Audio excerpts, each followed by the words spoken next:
June 15, 1892. The letter arrived with the supply boat this morning, and I have read it perhaps a dozen times since.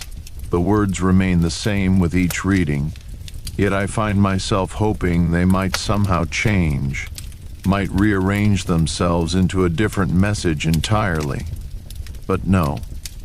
The Maritime Commission has made their decision, and I must accept it. A new keeper is coming to Morrow Point.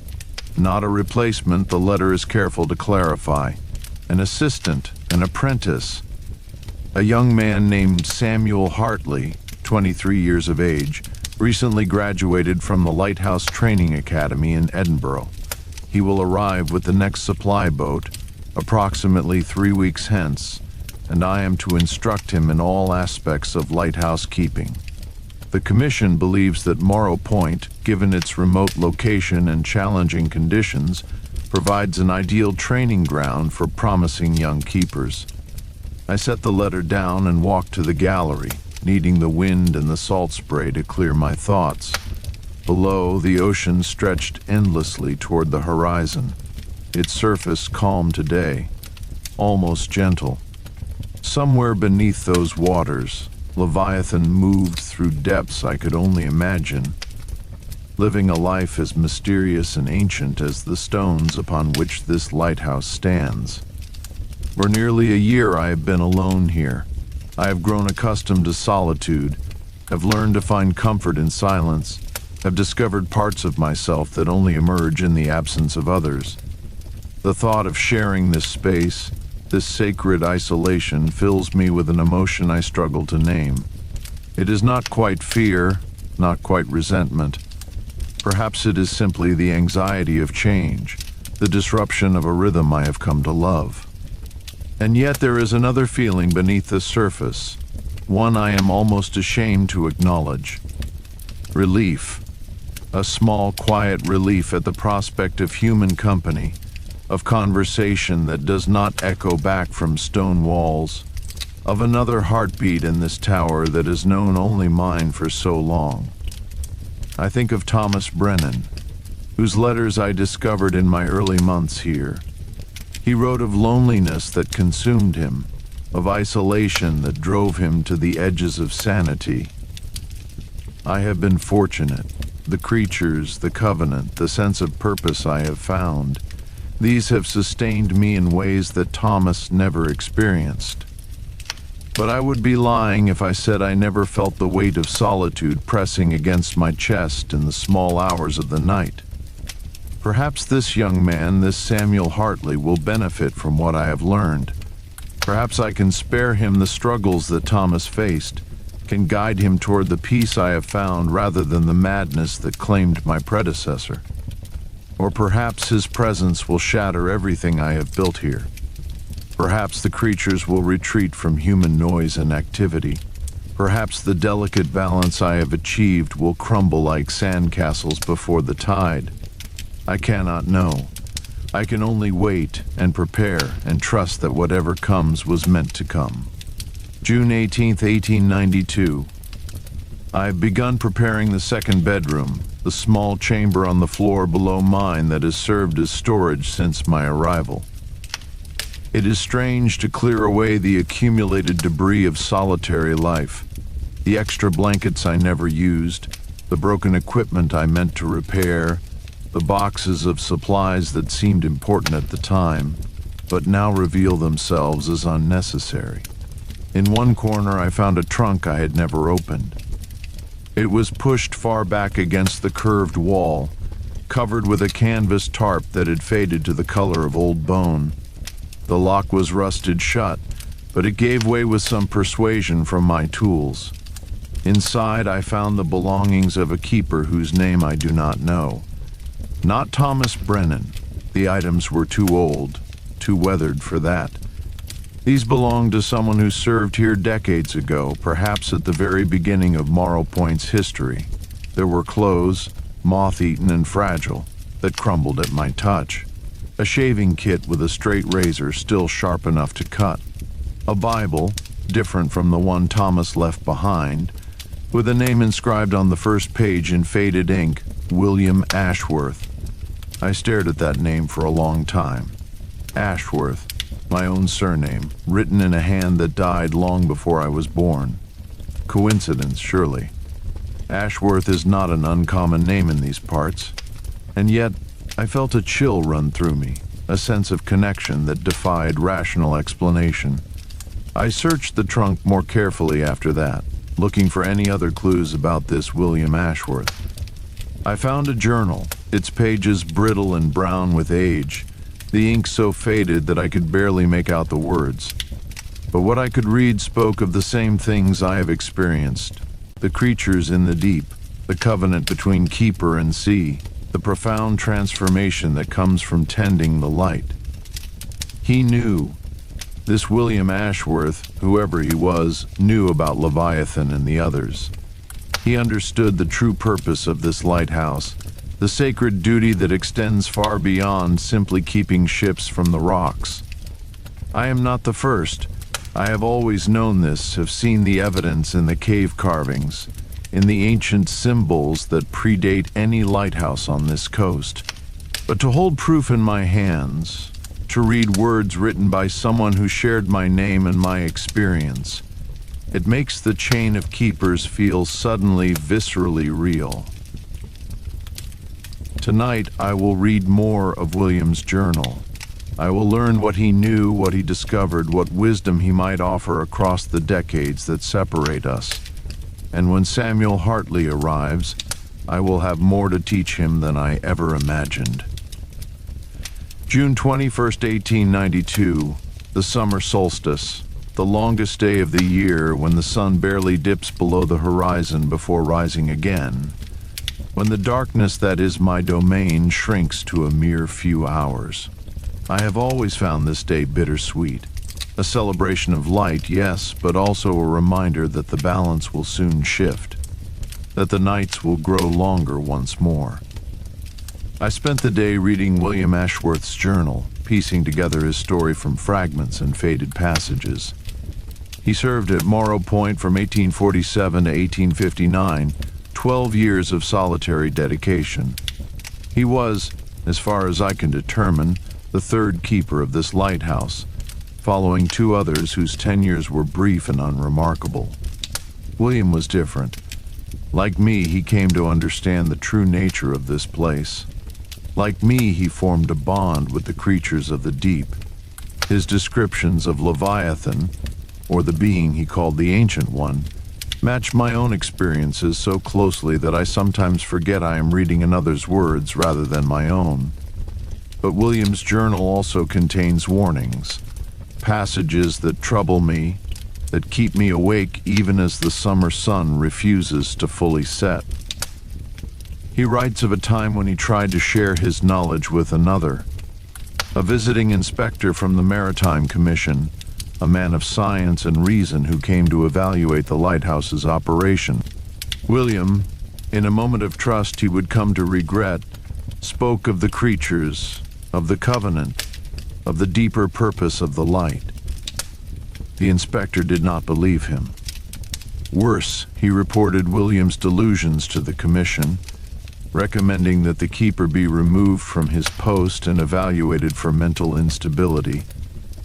William was forced to recant, to claim that isolation had temporarily affected his judgment, to promise that he would speak no more of such fantasies. He kept his position, but something was lost. The trust he had built with the creatures was damaged, not by his words, but by the inspector's presence, by the energy of skepticism and dismissal that the man brought to this sacred place. It took William years to rebuild what had been broken in a single conversation. I think of Samuel Hartley, arriving in 2 weeks with his academy training and his rational mind. I think of the choice I will face, to share or to conceal, to trust or to protect.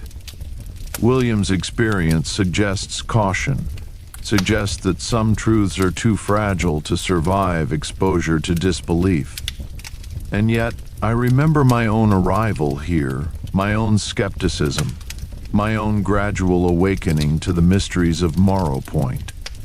I was not so different from what Samuel might be. If someone had guided me, had prepared me for what I would discover, might my journey have been easier? I do not know. I cannot know until I meet this young man, until I see what kind of soul he carries within him. Some people are capable of wonder, others are not. The difference is not always apparent from the outside. June 24th, 1892. Leviathan came to me last night, rising from the depths as the brief darkness settled over the water. I had not seen the great creature in nearly a week, and I confess I had begun to worry. The summer months bring changes to the ocean, different currents, different temperatures, different patterns of life. I feared that Leviathan might have migrated to cooler waters, might have left me alone just as I was about to face the challenge of a new companion. But no, the creature surfaced slowly, majestically, its vast form creating ripples that spread across the calm sea like the rings of a great tree. I stood at the gallery railing, my heart full of a joy I could not express in words, and I spoke to my old friend as I always do. "I have missed you," I said. "I have news. Changes are coming to Morrow Point." Leviathan's eye, that ancient orb of wisdom and patience, fixed upon me, and in that gaze I felt understanding that transcended language. The creature knew, perhaps had always known. The sea carries information in ways we cannot comprehend, and Leviathan has swum these waters for longer than human memory. What came next was unexpected. Leviathan sent me a vision, as the creature has done before, but this one was different. Instead of showing me the past or the present, it showed me something that had not yet occurred. I saw Samuel Hartley, a young man with dark hair and serious eyes, standing at the gallery railing where I now stood. He was older in the vision, weathered by years of salt and wind, and he was not alone. Beside him stood another figure, smaller, younger, a child perhaps, or a young apprentice of his own. The vision shifted, and I saw the lighthouse as it might appear decades hence. The structure was the same, but small details had changed. New glass in the lantern room, fresh paint on the railings, modifications I could not quite identify. And still the light burned, still the beam swept across the dark water, still the covenant held. Leviathan was showing me the future. Not a fixed future, I understood, but a possible one. A future in which the chain of keepers continued unbroken, in which the knowledge passed from hand to hand across generations, in which Morrow Point remained a beacon not just for ships, but for something far more ancient and important. When the vision faded, I found tears on my cheeks, not tears of sadness, but of hope. Whatever challenges Samuel Hartley's arrival might bring, whatever adjustments I might need to make, the creatures believed in continuity. They believed in the future, and if they believed, then so could I. June 28th, 1892. I have finished reading William Ashworth's journal, and I find myself changed by the experience. His words have given me context for my own journey, have shown me that the path I walk has been walked before, will be walked again. There is comfort in this knowledge, and also responsibility. William's final entries are the most affecting. He writes of his departure from Morrow Point in 1859, forced to leave by failing health rather than choice.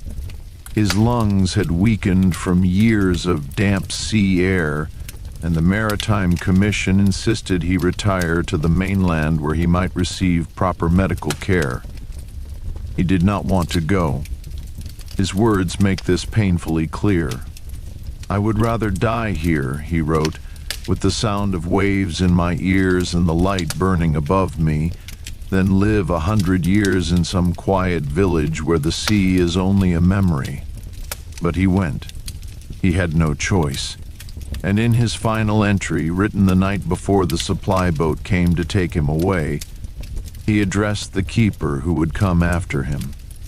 To whoever reads these words, he wrote, "Know that you are not alone.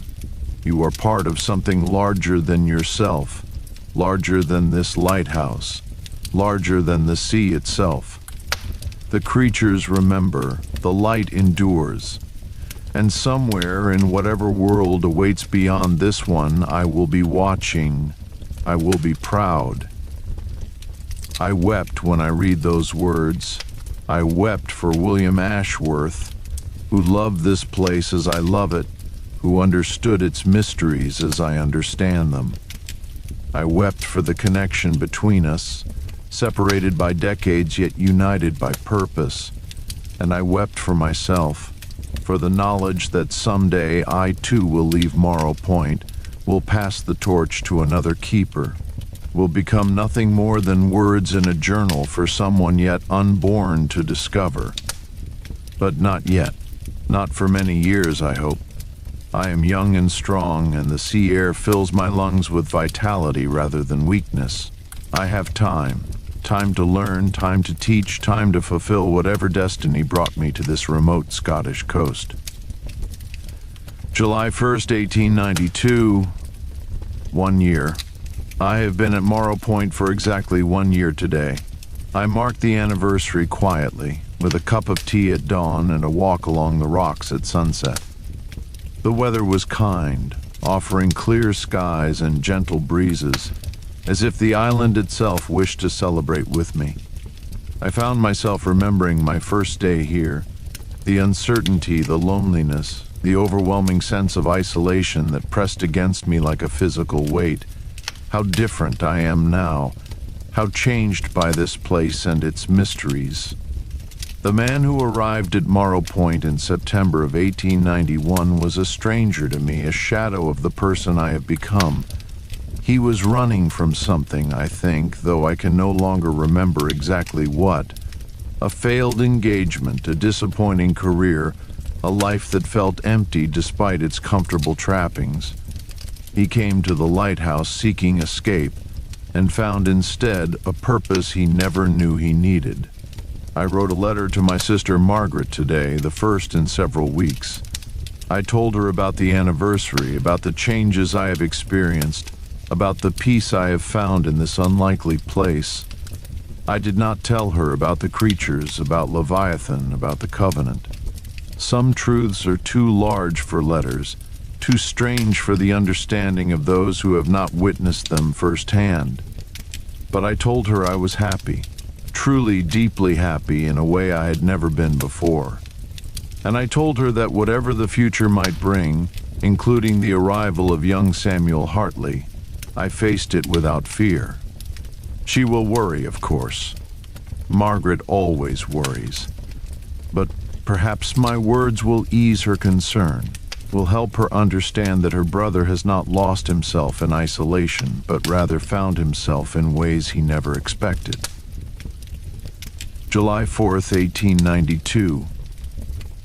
The supply boat came today, bringing provisions and news from the mainland.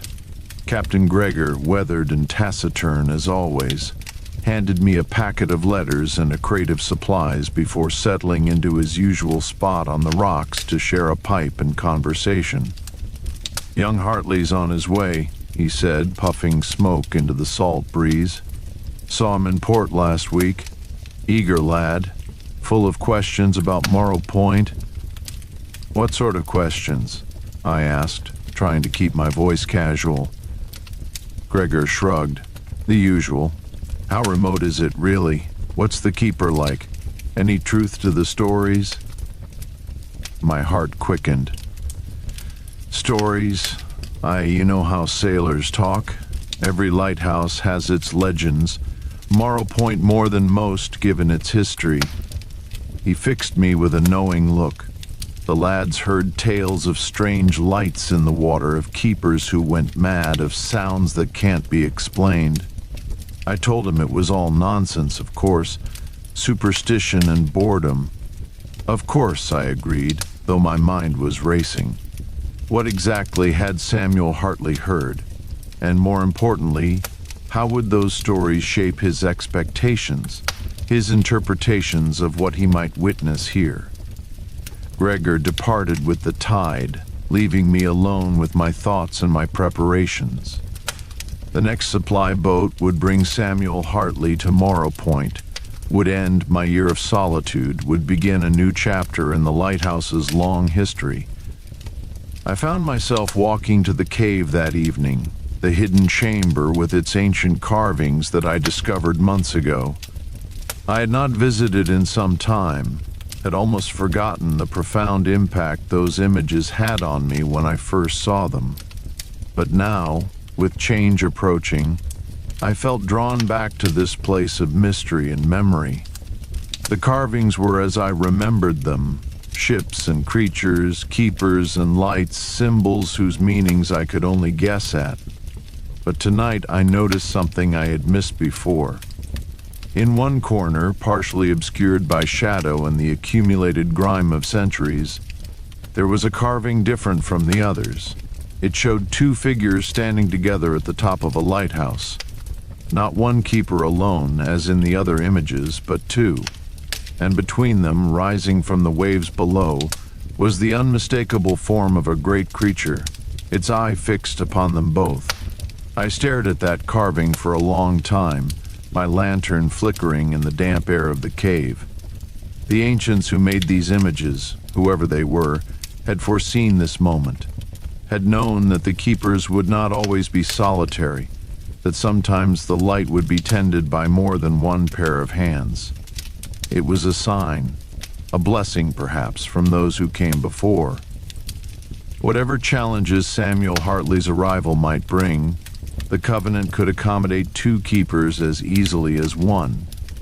I left the cave with a lighter heart than I had carried in weeks. July 8th, 1892. I have been thinking about how to introduce Samuel to the realities of Morrow Point. Not the mundane realities, the maintenance schedules, the supply rotations, the technical aspects of keeping the light burning. Those are simple enough to teach, documented in manuals and procedures that any trained keeper should already understand. No, I've been thinking about the other realities, the creatures, the Covenant, the deeper purpose that transforms this lighthouse from a mere navigational aid into something sacred and ancient. William Ashworth's experience haunts me. His attempt to share the truth with the visiting inspector ended in disaster, in suspicion and near dismissal. And yet, William was speaking to a stranger, a man of authority who had no stake in Morrow Point beyond his official duties. Samuel Hartley is different. He is coming here to learn, to become a keeper himself. If anyone might be receptive to the mysteries of this place, surely it would be someone who has chosen this life. But I cannot simply tell him. I learned that lesson in my own journey here. The truth of Morrow Point cannot be conveyed in words alone. It must be experienced, witnessed, felt in the bones and the blood. If I were to sit Samuel down on his first day and explain about Leviathan, about the ancient covenant, about the visions and the carvings and the profound connection between keeper and sea, he would think me mad. Just as the inspector thought William mad. Just as I might have thought myself mad in those early months if someone had tried to tell me what I would come to know. No, I must be patient. I must let Samuel discover the truth in his own time, in his own way. I can guide him, can create opportunities for revelation, can be present when the mysteries reveal themselves. But I cannot force understanding. It must come naturally, organically, like the tide that rises without being summoned. This will require restraint. When Leviathan surfaces, I will need to gauge Samuel's reaction before speaking of what I know. When strange sounds echo through the lighthouse at night, I will need to let him form his own interpretations before offering mine. It will be difficult, this careful dance between sharing and concealing, between teaching and allowing discovery. But it is the only way. The covenant has survived for centuries because each keeper found their own path to understanding. I will not disrupt that sacred process, no matter how tempting it might be to simply explain everything from the start. July 11th, 1892. A storm came through last night, fierce and sudden, the kind that reminds me why this lighthouse exists. I spent hours in the lantern room, ensuring the light burned steady and true, watching the waves crash against the rocks with a violence that never fails to humble me. In the midst of the storm, I saw them. The creatures, dozens of them, moving through the turbulent water with an ease that defied the chaos around them. They were not fleeing the storm, but embracing it, riding the currents and the swells as if the tempest were a celebration rather than a catastrophe. And at the center of them all, vast and magnificent, was Leviathan. The great creature rose partially from the water, its form illuminated by lightning flashes, its eye finding mine across the distance. In that moment, I understood something I had not grasped before. The storms are not obstacles to the creatures. They are gatherings, occasions when the scattered beings of the deep come together, drawn by forces I cannot comprehend, united in something that might be communion or might be something else entirely. The lighthouse, with its steady beam cutting through the chaos, serves as a beacon for them as much as for any ship. I watched until the storm began to fade, until the creatures dispersed back into the depths, until Leviathan sank beneath the waves with a grace that belied its enormous size. And I thought about Samuel Hartley, about the storms he would witness during his time here, about the revelations that might come to him in moments of wind and wave and lightning. Perhaps the sea itself would be his teacher. Perhaps I would not need to guide him at all. July 14th, 1892. He arrived today. Samuel Hartley stepped off the supply boat with a canvas bag over his shoulder and an expression that mixed eagerness with apprehension in equal measure. He is younger than I expected, 23 according to the commission's letter, but he looks barely 20. Dark hair, serious eyes, a slight build that suggests he has not yet been weathered by years of physical labor. "Mr. Ashworth?" he asked, extending his hand as he reached the top of the landing stairs. "I'm Samuel Hartley. It's an honor to meet you, sir." His grip was firm, his gaze direct. I liked him immediately, though I tried to reserve judgment. First impressions can be deceiving, and the true measure of a person often reveals itself only over time. "Welcome to Morrow Point," I said. "I hope the crossing wasn't too rough." "I've experienced worse," he replied, though the slight pallor of his cheeks suggested otherwise. "The captain told me stories the whole way, about the lighthouse, about the keepers who served here before. He seems to think this place is haunted." I kept my expression neutral. "Captain Gregor enjoys his tales. Most of them are exaggerations, born from long nights and too much whiskey." "Most of them?" Samuel caught the qualifier, his eyes sharpening with interest. "But not all." I smiled, neither confirming nor denying. "Come, I'll show you to your quarters and give you a tour of the lighthouse. There will be time for stories later." The tour took most of the afternoon. I showed Samuel everything: the lantern room with its massive Fresnel lens, the clockwork mechanism that rotates the light, the oil storage rooms and the supply cellars, the gallery where I spend so many hours watching the sea. He asked intelligent questions, took notes in a small leather journal, and demonstrated a genuine curiosity that pleased me. When we reached his quarters, the small room I had spent weeks preparing, he set down his bag and looked around with an expression I recognized. It was the same expression I had worn on my first day here, a mixture of excitement and doubt, of anticipation and fear. "It's smaller than I imagined," he admitted. The Academy made lighthouse keeping sound almost romantic. Grand towers, dramatic storms, the noble duty of saving lives. They didn't mention the cramped quarters and the isolation. The romance comes later, I told him, after you've made peace with the reality. This life isn't for everyone, Samuel.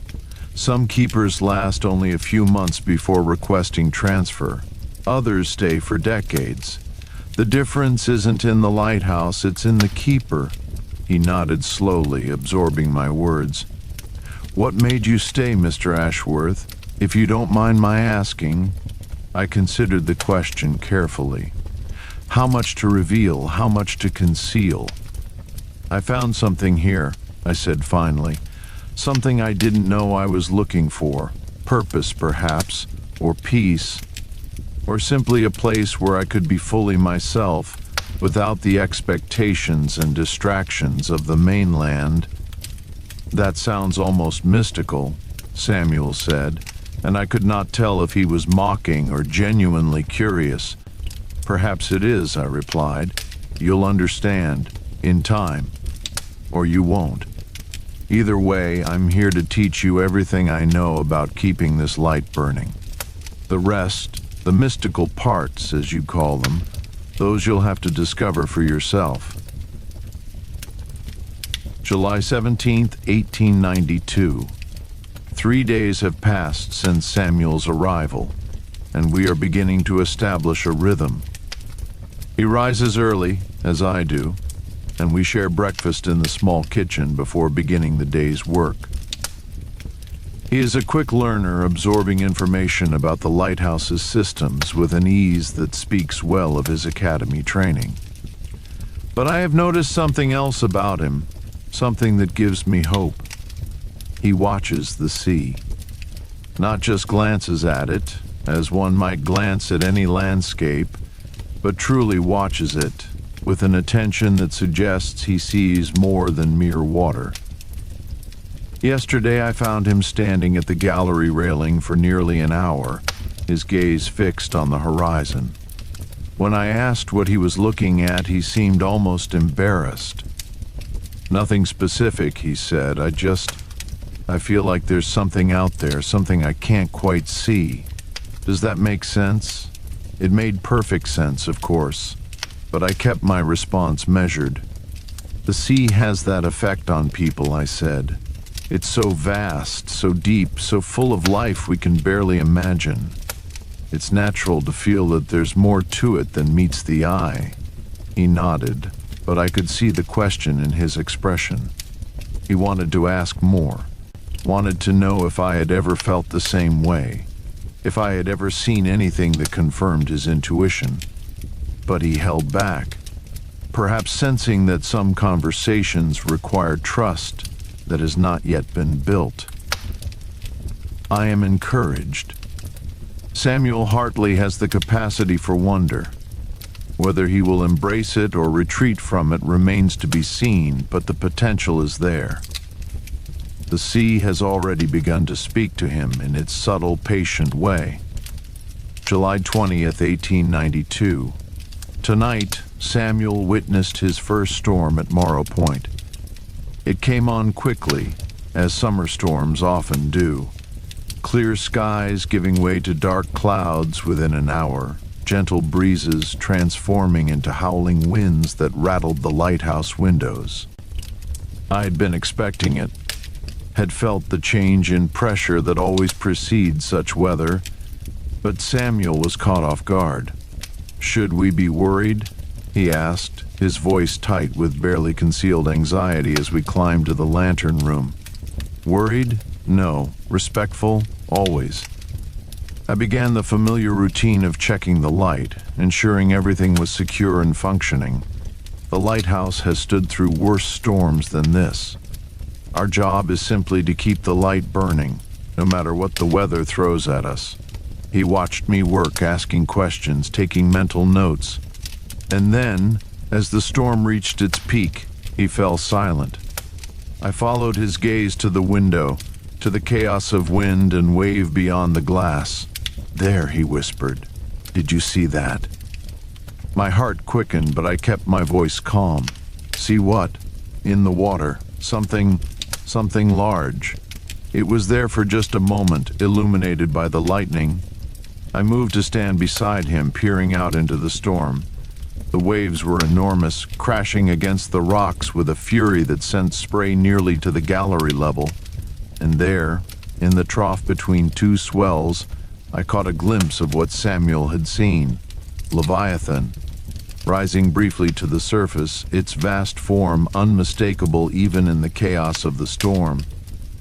"I see it," I said quietly. Samuel turned to me, his eyes wide. "What is it? A whale?"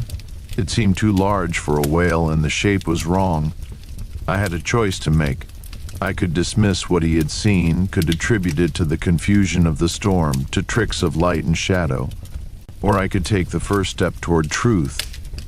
"There are things in these waters," I said carefully, "that don't appear in any naturalist's catalog.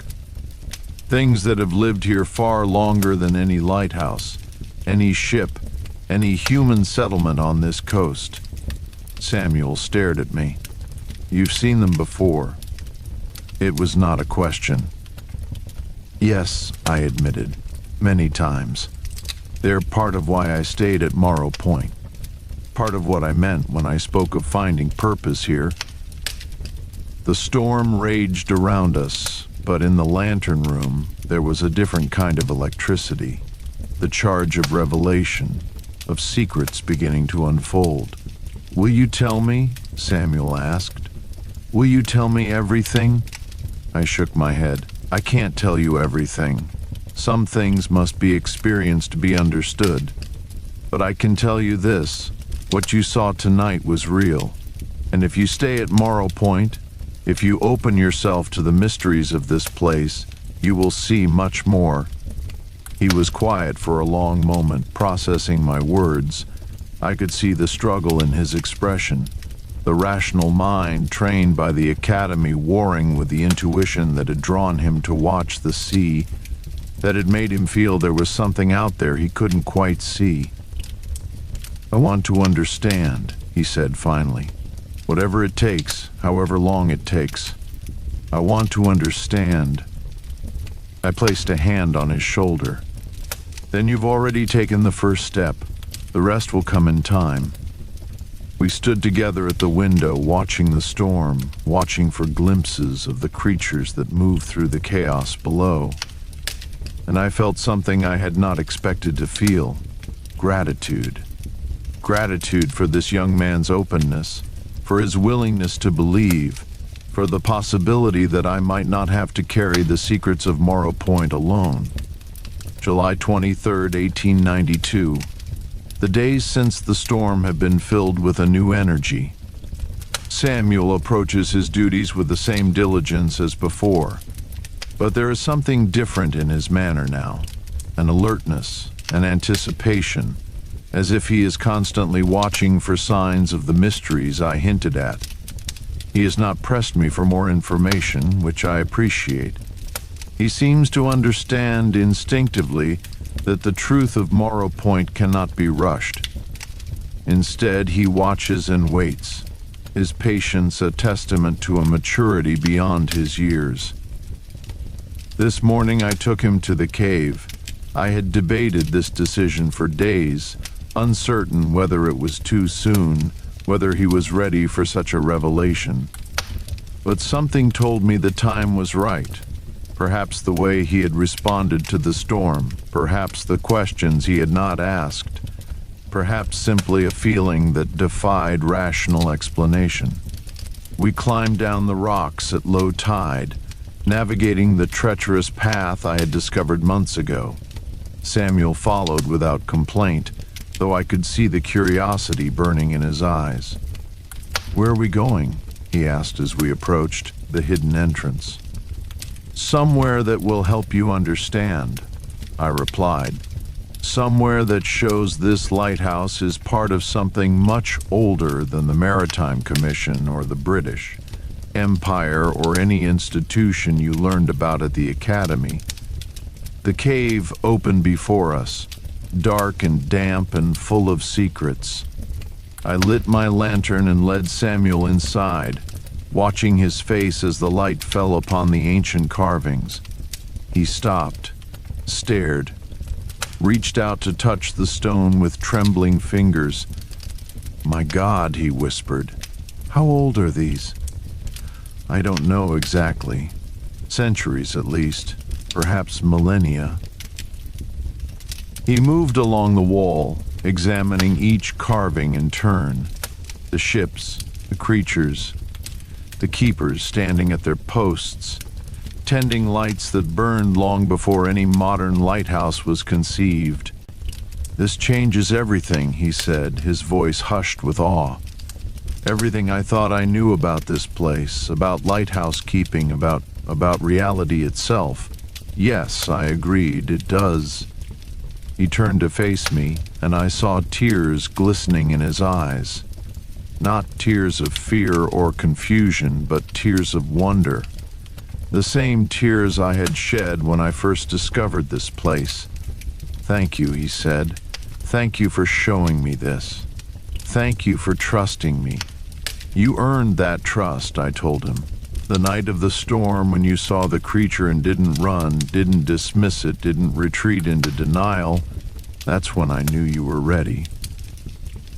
We spent an hour in the cave examining the carvings, discussing their possible meanings, sharing theories and questions. By the time we emerged into the sunlight, something had shifted between us. We were no longer simply keeper and apprentice. We were partners in a mystery that stretched back to the dawn of human history. July 27th, 1892. Samuel has begun keeping his own journal. I see him writing in it each evening, recording his observations and thoughts with the same diligence he brings to his lighthouse duties. He has not shared its contents with me, and I have not asked. Some things must remain private, even between those who share secrets as profound as ours. But I have noticed changes in him since our visit to the cave. He moves differently now, with a groundedness that was not there before. He speaks to the sea when he thinks I am not watching, murmuring words I cannot hear as if testing whether the water might respond. And he watches the horizon with an intensity that tells me he is no longer simply looking. He is waiting. Tonight I decided it was time for him to meet Leviathan properly. The creature has been absent since the storm, retreating to whatever depths it calls home during the long summer days. But I have learned to sense when Leviathan is near, a subtle awareness that tingles at the edges of my consciousness. And tonight, as the sun set and the first stars appeared, I felt that familiar presence stirring beneath the waves. "Come with me," I told Samuel. "There's someone I want you to meet." He followed me to the gallery without question, his trust in me now absolute. We stood at the railing, watching the darkening water, waiting. "What are we—" Samuel began, but I held up a hand for silence. And then Leviathan rose. The creature surfaced slowly, majestically, its vast form emerging from the depths like a mountain rising from the sea. Samuel gasped, his hands gripping the railing so tightly his knuckles went white. But he did not flee, he did not look away.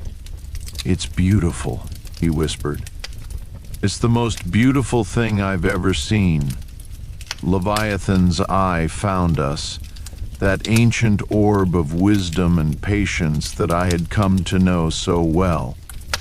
And then something happened that I had not expected. The creature's gaze shifted from me to Samuel, fixing on the young man with an intensity that made my breath catch. Samuel stiffened. I recognized the signs, the distant look in his eyes, the slight tremor in his limbs.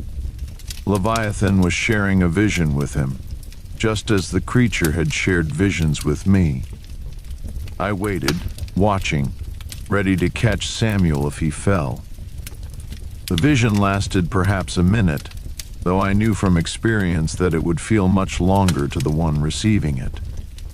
When it ended, Samuel sagged against the railing, his face pale but his eyes shining with wonder.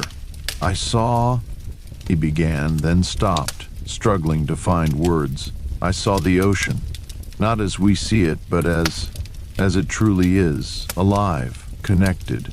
Every creature, every current, every drop of water part of something larger. And the lighthouse, the light, it's like a heartbeat, a pulse that keeps everything in rhythm." I nodded, remembering my own first vision, the overwhelming sense of connection and purpose that had transformed my understanding of this place. "Leviathan showed you the truth," I said. "The truth that words can never fully convey. You are part of the covenant now, Samuel, part of the chain of keepers that stretches back to the beginning and forward to the end." He turned to look at me, and I saw that the young man who had arrived at Morrow Point 2 weeks ago was gone. In his place stood someone older, wiser, forever changed by what he had witnessed. "What do we do now?" he asked. "We keep the light burning," I replied. "That's all we've ever done. That's all we ever need to do." Leviathan sank beneath the waves, its departure as graceful as its arrival. Samuel and I stood at the gallery railing long into the night, watching the stars wheel overhead, feeling the pulse of the lighthouse beam as it swept across the dark water. We did not speak. We did not need to. The covenant had claimed another keeper, and the chain remained unbroken. August 1st, 1892. A letter arrived today from the Maritime Commission requesting a progress report on Samuel's training. I spent the afternoon composing a response, carefully choosing words that would satisfy the bureaucrats without revealing anything of the true education taking place at Morrow Point. "Mr. Hartley demonstrates exceptional aptitude for lighthouse keeping," I wrote. "He has mastered the technical aspects of maintaining the light and shows a deep respect for the traditions of the service. I have no doubt he will become an exemplary keeper in his own right." All true as far as it went. But how could I explain the rest? How could I describe the nights we spend watching for Leviathan, the hours we spend in the cave studying the ancient carvings, the conversations we have about the nature of the covenant and our place within it? The commission would not understand. They would see madness where there is wisdom, delusion where there is truth. So I write my careful reports, my measured assessments, and I keep the deeper reality hidden from those who could never accept it. Samuel read my letter before I sealed it, and he smiled. "You're protecting them as much as us," he observed. "If they knew the truth, it would destroy their understanding of the world." "Some people aren't meant to know, and some people are," I replied. "The trick is telling the difference." He nodded, his expression thoughtful. "How did you know I was ready? That first night when you told me about the creatures, how did you know I wouldn't report you to the commission, wouldn't dismiss everything as the ravings of a lonely madman?" It was a fair question, one I had asked myself many times. "I didn't know," I admitted, "not for certain. But I saw how you watched the sea, how you felt there was something more than what your eyes could show you. That intuition, that openness to mystery, it's rare. Most people lose it as they grow older, beaten out of them by a world that values only what can be measured and proven. You still had it. That's why I took the chance." "I'm glad you did," Samuel said quietly. "I can't imagine going back to the way I saw things before. It would be like being blind after knowing sight." I understood exactly what he meant. The truth of Morrow Point, once seen, could never be unseen. It became part of you, woven into the fabric of your being, transforming everything you thought you knew about the world and your place in it. August 5th, 1892. We have fallen into a comfortable routine, Samuel and I. Mornings are devoted to the practical work of lighthouse keeping. cleaning the lens, maintaining the mechanism, checking supplies, making repairs. Afternoons are for rest and study, for reading the journals of keepers past and discussing what we have learned. And evenings are for watching. The creatures have become more active as summer progresses. Hardly a night passes without some sighting, a fin breaking the surface, a shadow moving beneath the waves, the occasional glimpse of Leviathan's vast form in the distance. Samuel records each observation in his journal, building a catalog of the beings that share these waters with us. I've counted at least 7 distinct types, he told me last night, showing me his sketches. The great one, Leviathan, is unique, but there are others that seem to travel in groups. And then there are the smaller ones, the ones that glow. I think they might be juveniles, though I can't be certain. His drawings were remarkably detailed, capturing the essence of creatures that defied easy description. I was impressed by his artistic skill, a talent he had not mentioned during his academy training. My mother was a painter, he explained when I commented on it. She taught me to see the world in shapes and shadows, to capture what the eye perceives before the mind can interpret it. I never thought the skill would be useful for anything practical, but here, it's invaluable, I finished. The keepers who came before us left carvings, but no detailed records of what they observed. Your drawings could be the first true documentation of the creatures, a legacy for those who come after. Samuel's eyes lit up at the suggestion. Do you think so? I hadn't considered. I was just drawing for myself to help me remember and understand. The best records often start that way, I said. Keep drawing, keep observing. Someday your journal might be as important to a future keeper as William Ashworth's journal was to me. He returned to his sketching with renewed purpose, and I felt a warmth in my chest that I recognized as pride. Not pride in myself, but pride in him, in his growth, his dedication, his transformation from eager apprentice to true keeper of the light. August 10th, 1892. Something unusual happened today. A ship appeared on the horizon, which is not unusual in itself. We see vessels passing regularly, their crews relying on our light to guide them safely through these waters. But this ship did not pass. It anchored offshore, just beyond the rocks that make approach to Morrow Point so treacherous. Samuel spotted it first, calling me to the gallery with an urgency that made my heart race. "What do you make of it?" he asked, handing me the telescope. I studied the vessel carefully. It was a research ship, I realized, equipped with instruments and equipment I did not recognize. On its deck, figures moved with purpose, lowering devices into the water, taking measurements, recording observations. "Scientists," I said, lowering the telescope. "Marine researchers, by the look of it. They're studying something in these waters." Samuel's face paled. "The creatures? Do you think they know about the creatures?" "I don't know. But we need to be careful. If they're here looking for evidence of unusual marine life, we can't let them see us watching, can't let them suspect that we know anything beyond what ordinary keepers would know." We spent the rest of the day maintaining a careful distance, going about our duties as if nothing unusual was happening. But I watched the research ship through the telescope whenever I could, trying to discern what they were doing, what they might have discovered.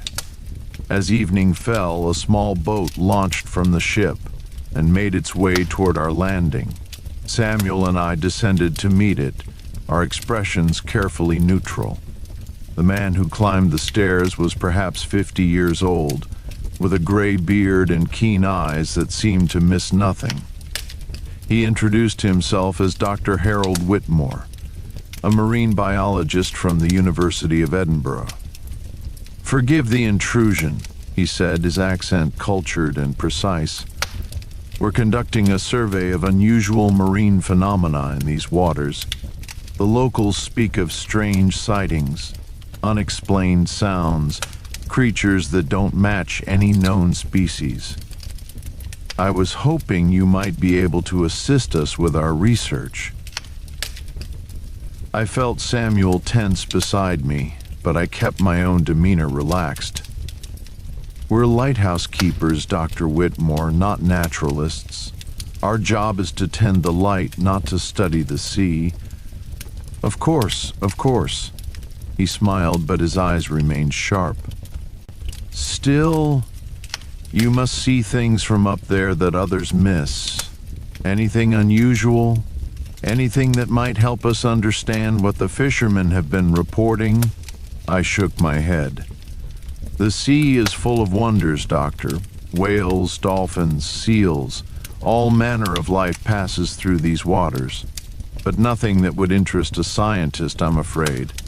Just the ordinary miracles of nature."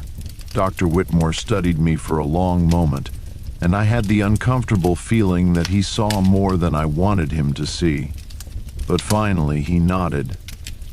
"Well, if you do observe anything unusual, I hope you'll contact us. We'll be in the area for several weeks, conducting our survey.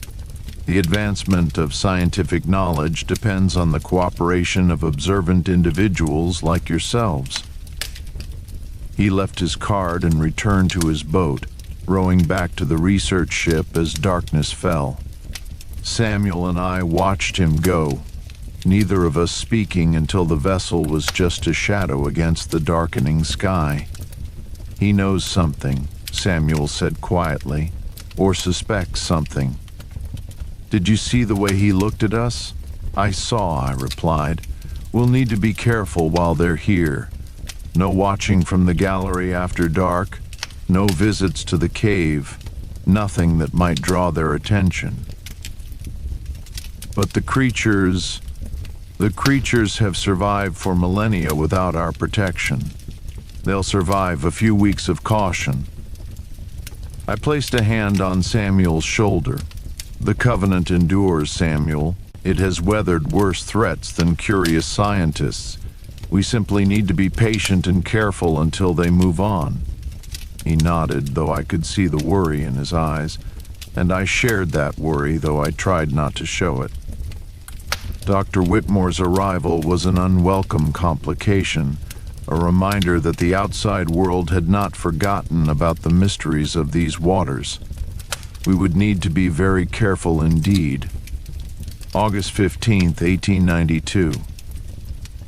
The research ship remains anchored offshore, its crew conducting their mysterious surveys from dawn to dusk. I have watched them through the telescope, trying to understand their methods, their purpose, their level of knowledge about what truly lives in these waters. They lower instruments into the deep, devices I do not recognize, trailing wires and cables that disappear beneath the surface. They take samples of water, of sediment, of the small creatures they catch in their nets, and they watch. Always watching, their telescopes and binoculars scanning the sea with an intensity that mirrors our own. Samuel and I have maintained our careful routine, going about our duties as if nothing unusual is happening. We have not visited the cave. We have not lingered at the gallery after dark. We have given Dr. Whitmore and his colleagues no reason to suspect that we are anything other than ordinary lighthouse keepers, concerned only with the practical matters of our profession. But the strain is beginning to show. Samuel grows restless, his eyes constantly drawn to the water, his thoughts clearly elsewhere even as he performs his tasks. And I feel it too, the pull of the Covenant, the desire to watch and wait and witness, the frustration of being cut off from the mysteries that have become central to our lives.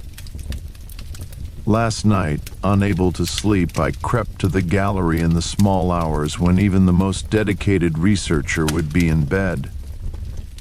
The sea was calm, the moon bright, the conditions perfect for observation. And there, in the distance, I saw them. The creatures were gathering, dozens of them, perhaps hundreds, their forms barely visible beneath the surface, their movements creating patterns of phosphorescence that lit the dark water like underwater stars. And at the center of the gathering, vast and unmistakable, was Leviathan. I watched for nearly an hour, my heart aching with the beauty of it, my mind racing with questions I could not answer. What were they doing? Why were they gathering now with the research ship so close?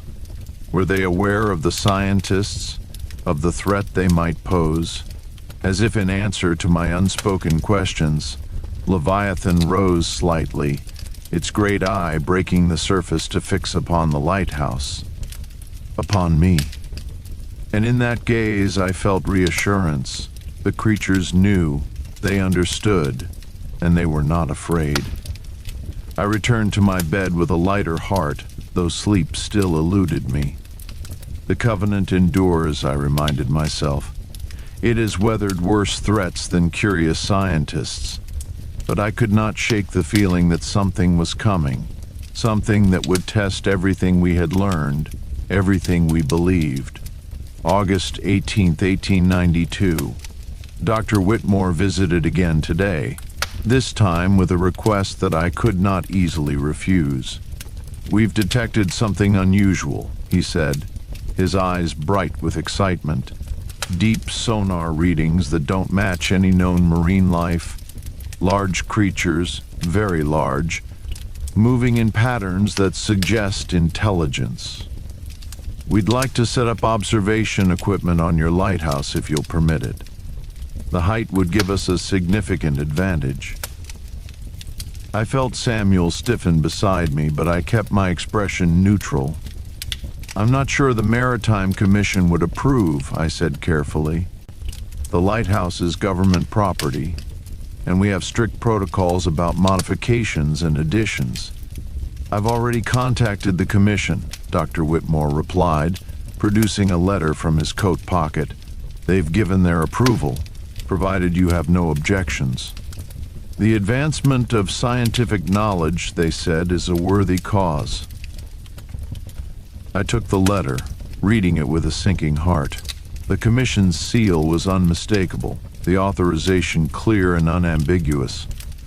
I had no grounds for refusal that would not raise suspicion. "Very well," I said, handing back the letter. "But I must insist that your equipment not interfere with the operation of the light. That is our primary duty, and it cannot be compromised." Of course," Dr. Whitmore beamed. "We'll be most careful. You won't even know we're here. But I knew we would. Every moment of every day, we would be aware of their presence. They're watching. They're searching for evidence of the very creatures we had sworn to protect." After Dr. Whitmore left, Samuel turned to me with barely contained panic. "What do we do?" "If they set up equipment here, they'll see everything. The creatures, the gatherings, Leviathan." "We do what we've always done," I said, though my own heart was heavy. "We keep the light burning. We trust in the Covenant. And we hope that the creatures are wiser than we give them credit for. But, Samuel," I placed both hands on his shoulders, forcing him to meet my eyes. "The creatures have survived for millennia. They've seen empires rise and fall, have witnessed changes we can barely imagine. A few scientists with their instruments are not going to unravel mysteries that have endured since before human memory. We must have faith." He took a deep breath, steadying himself. "You're right. I'm sorry. It's just, I've only just begun to understand, and the thought of losing it all—" "I know," I said gently. "I felt the same way, once." But the covenant is stronger than our fears. It will endure. We will endure. August 22nd, 1892. The scientists have installed their equipment, a bewildering array of lenses and instruments mounted on the gallery railing, connected by wires to recording devices in a small tent they've erected on the rocks below. Dr. Whitmore and his assistant, a young man named Peters, take turns monitoring the equipment, their eyes constantly scanning the water. Samuel and I have adjusted our routines to accommodate their presence. We no longer linger at the gallery, no longer watch the sea with the attention we once did. We perform our duties efficiently and retreat to the interior of the lighthouse, leaving the scientists to their observations. But the creatures have not cooperated with Dr. Whitmore's research. Since the equipment was installed, there have been no sightings, no fins breaking the surface, no shadows moving beneath the waves, no glimpses of Leviathan or any of the others. The sea has become ordinary, unremarkable, as if the mysteries we witnessed were nothing more than dreams. It's as if they know, Peters complained yesterday, frustration evident in his voice. Every fisherman in the region has stories, but we've seen nothing. Not a single anomalous reading, not a single unexplained sighting. Dr. Whitmore was more philosophical. Science requires patience, he said. The creatures, if they exist, have survived by being cautious.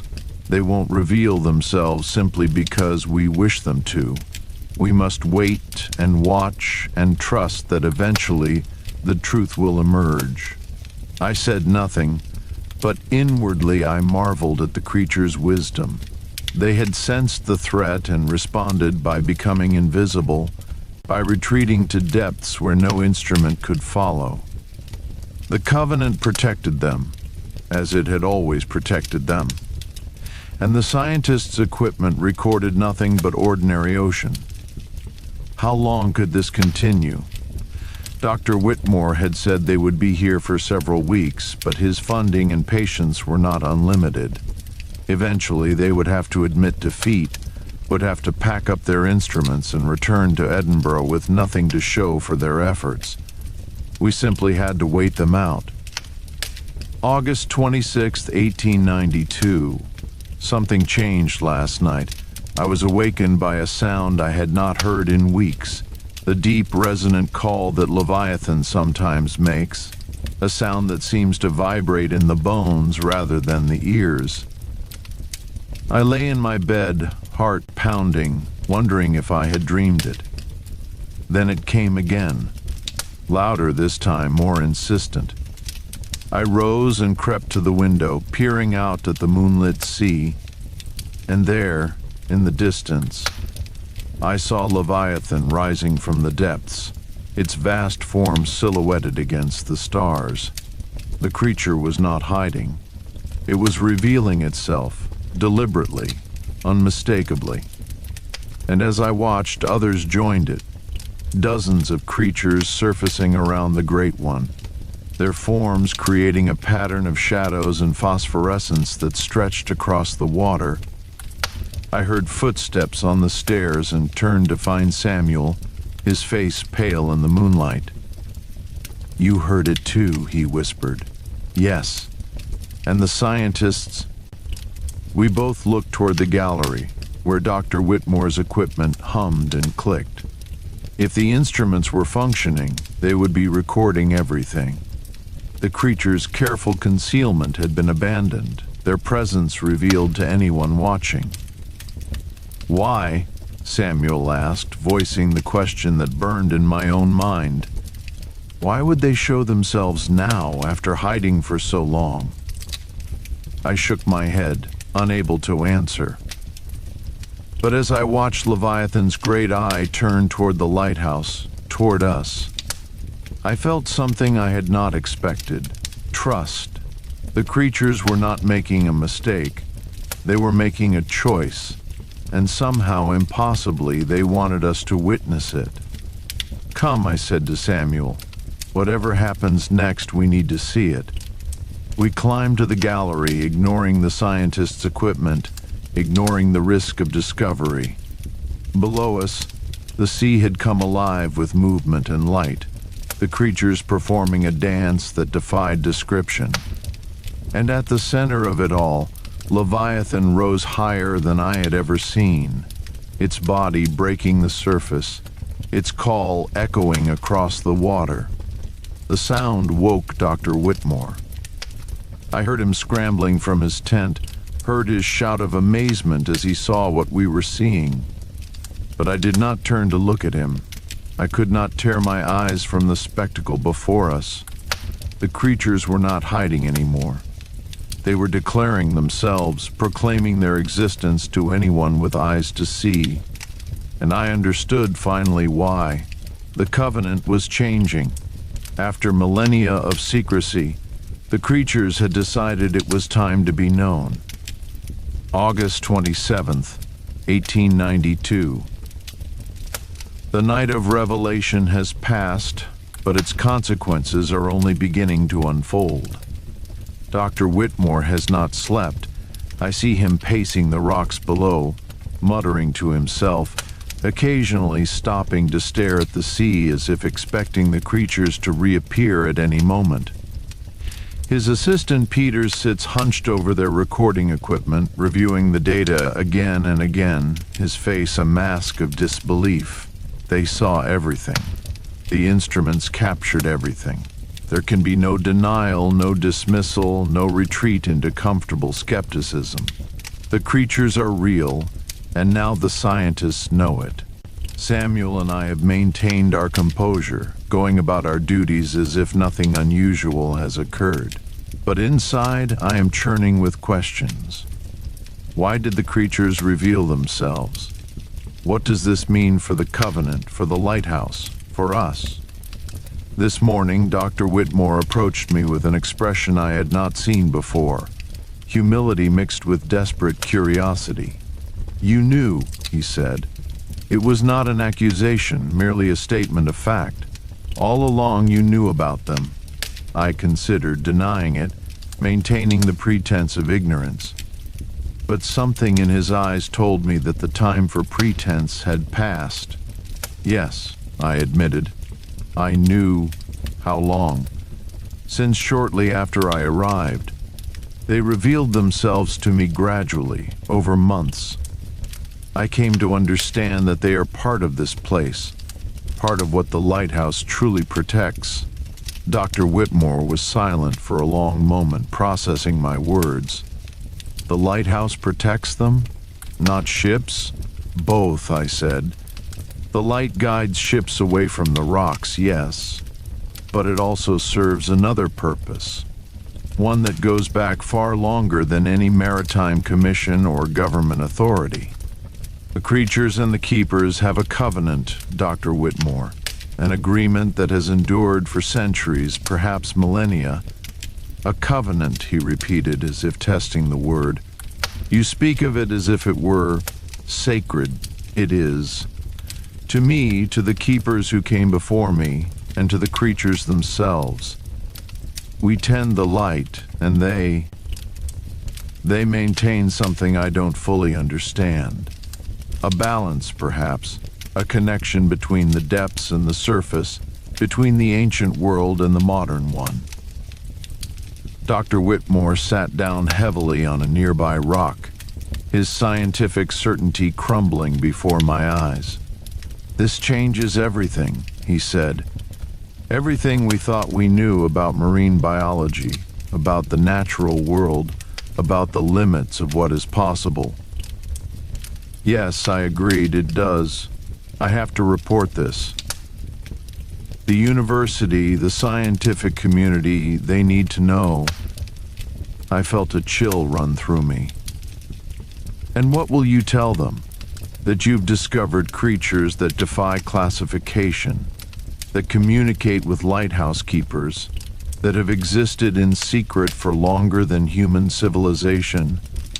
They'll think you've gone mad, Dr. Whitmore. They'll dismiss your findings as delusion or fraud. He looked at me sharply. You think I should stay silent? Hide the greatest discovery in the history of natural science? I think you should consider carefully what revelation would mean. For the creatures, for this place, for the covenant that has protected both for so long. We sat in silence, the weight of the decision pressing down upon us. I did not know what Dr. Whitmore would choose, could not predict how his scientific ambition would balance against the wisdom I was trying to share. But I had planted the seed. The rest was up to him. August 30th, 1892. 3 days have passed since my conversation with Dr. Whitmore, and he has not left the island. His research ship remains anchored offshore, but no boats have come or gone. He spends his days reviewing his data, his nights watching the sea, his meals taken in distracted silence. Samuel has tried to engage him in conversation, but the scientist seems lost in his own thoughts, wrestling with questions that have no easy answers. I recognize the struggle. It is the same one I faced in my early months here, the same one every keeper must face when confronted with the truth of Morrow Point. Last night, Leviathan returned. The great creature surfaced alone this time, without the entourage that had accompanied it during the night of revelation. It rose slowly, deliberately, its eye finding the gallery where Dr. Whitmore stood watching. I was there too, standing in the shadows, observing without interfering. And I saw something remarkable happen. Leviathan's gaze fixed upon the scientist, and Dr. Whitmore went still. I recognized the signs, the distant look, the slight tremor, the sense of being somewhere else entirely. The creature was sharing a vision with him, just as it had shared visions with me, with Samuel, with keepers stretching back through the centuries. The vision lasted only a moment, but when it ended, Dr. Whitmore was weeping. Not tears of fear or confusion, but tears of understanding. The same tears I had shed, the same tears Samuel had shed, when the truth of the covenant finally became clear. He turned to me, his face transformed by what he had witnessed. I understand now, he said, his voice barely a whisper. I understand why you protect them, why the secret must be kept. What did you see? I asked, though I suspected I already knew. Everything. The history of this place, the keepers who came before, the purpose of the light, and the future, what would happen if the world learned of their existence. The hunting, the exploitation, the destruction of something that has endured since before human memory. He shook his head, fresh tears streaming down his cheeks. I cannot be responsible for that. I will not be responsible for that. Then what will you do? He took a deep breath, steadying himself. I will return to Edinburgh. I will report that our survey found nothing unusual, merely the ordinary wonders of the sea, exaggerated by superstitious fishermen. My data will be filed away, my equipment dismantled, my research abandoned. Your colleagues will be disappointed. Let them be disappointed. Some truths are too important to be shared with a world that is not ready to receive them. He looked out at the sea, where Leviathan had already sunk beneath the waves. The covenant includes me now, doesn't it? I am part of it, whether I wish to be or not. Yes, I said, you are, and you will carry that responsibility for the rest of your life. He nodded slowly, accepting the weight of what he had become. Then I will carry it well. I promise you that, Mr. Ashworth. I will carry it well. September 3rd, 1892. Dr. Whitmore and his team departed this morning, their research ship disappearing over the horizon as the sun rose. He shook my hand before he left, his grip firm, his eyes clear. "Thank you," he said, "for trusting me with the truth, for giving me the chance to understand." "Thank the creatures," I replied. "They chose to reveal themselves to you. I merely helped you interpret what you saw." He smiled, a genuine smile that transformed his scholarly features. "Perhaps, but you could have let me leave in ignorance, could have maintained the pretense until I gave up and went away. You chose to share the covenant with me, and I will not forget that." We watched his boat row back to the ship, watched the anchor rise and the sails unfurl. And then they were gone, leaving Morrow Point as they had found it. A remote lighthouse on a rocky coast, tending a light that guided ships through dangerous waters. But everything had changed. The covenant had expanded, had reached beyond the keepers to include a scientist who had come seeking evidence and found something far more profound. Dr. Whitmore would keep the secret, I was certain of that. The vision Leviathan had shared with him had transformed him as thoroughly as it had transformed me. Samuel joined me at the gallery as the research ship disappeared from view. "Do you think he'll really stay silent?" he asked. "Yes," I said. "He's part of the covenant now. He couldn't betray it any more than we could." "But why? Why did the creatures reveal themselves to him? They've hidden for so long, been so careful. Why take the risk?" I had been pondering that question myself, and I thought I had found an answer. "Because the world is changing," I said. "Science is advancing, technology is improving. Sooner or later, someone would have discovered them. Someone who might not have been as receptive as Dr. Whitmore. Someone who might have seen them as specimens to be studied, rather than beings to be respected. So they chose their own discoverer? In a way, yes. They chose someone who could be trusted, someone who could be brought into the covenant rather than threatening it. It's a kind of wisdom we can barely comprehend. Thinking in centuries rather than years, planning for futures we will never see."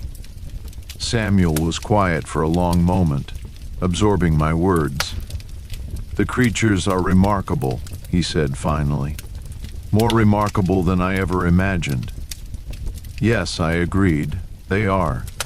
And we are privileged to know them, to serve them, to be part of something so much larger than ourselves." We stood together at the gallery, watching the empty horizon, feeling the pulse of the lighthouse beam as it swept across the water. The covenant endured, the chain remained unbroken, and somewhere in the depths below, Leviathan swam through ancient waters, keeping watch over mysteries that would outlast us all. September 10th, 1892. Autumn approaches, and with it comes a shift in the rhythm of Morrow Point. The days grow shorter, the nights longer, the storms more frequent and fierce. Samuel has now been here for nearly 2 months, and he has become as essential to this lighthouse as the lens itself. We work together seamlessly, anticipating each other's needs, sharing duties without discussion. When I am tired, he takes the watch. When he struggles with a repair, I guide his hands. We have become partners in the truest sense, not just in the practical work of lighthouse keeping, but in the deeper work of tending the covenant. The creatures have returned to their normal pattern since Dr. Whitmore's departure. Leviathan surfaces regularly, sharing visions and wisdom with both of us. The smaller creatures play in the shallows, their phosphorescent forms creating light shows that rival the stars. And the ancient rhythm of the sea continues, unchanged by the brief intrusion of scientific curiosity. But something else has changed, something I did not expect. I have begun to think about the future. For the past year, I have lived entirely in the present, focused on the daily demands of the lighthouse and the ongoing revelation of its mysteries. I did not think about what would come next, did not consider how long I might stay or what I might do when my time here ended. Now, with Samuel beside me, I find myself looking ahead, not with anxiety, but with a kind of peaceful anticipation. The covenant will continue after I am gone, carried forward by Samuel and those who come after him. My role is not to be the last keeper, but to be a link in the chain, receiving wisdom from those who came before, passing it on to those who will follow. It is a humbling realization, and also a liberating one. I am not responsible for everything. I am only responsible for my part. September 15th, 1892. A letter arrived today that has set my mind spinning in unexpected directions. It was from my sister Margaret, as most of my letters are. But this one contained news that I had not anticipated. "Dearest Edward," she wrote, "I hope this letter finds you well, and that your work at the Lighthouse continues to bring you the peace you have described. I write with news that I hope will please you, though I confess I am uncertain how you will receive it. I have met someone. His name is Robert Calloway, a merchant from Glasgow with kind eyes and a gentle manner. We have been courting for several months now, and he has asked for my hand in marriage. I have accepted. The wedding will be in December, and I would be honored beyond words if you could attend. I know the journey is long and your duties demanding, but it would mean everything to me to have my brother present on the most important day of my life. Please consider it, Edward. Please." I set the letter down and walked to the gallery, needing the wind and the sea to help me think. Margaret married. My little sister, who I still pictured as the girl who used to follow me through the fields near our childhood home, now a woman preparing to begin a life of her own. And she wanted me there. Wanted me to leave Morrow Point, to return to the mainland, to be part of a world I had largely abandoned. Could I do it? The thought of leaving, even temporarily, filled me with an unexpected dread. The mainland, with its crowds and noise and endless demands for conversation, seemed more foreign to me now than the deepest trenches where Leviathan dwelled. I had become a creature of solitude, of rhythm, of light and darkness in their purest forms. Yet I knew that isolation, however comfortable it had become, carried its own dangers. Thomas Brennan's letters were proof enough of that.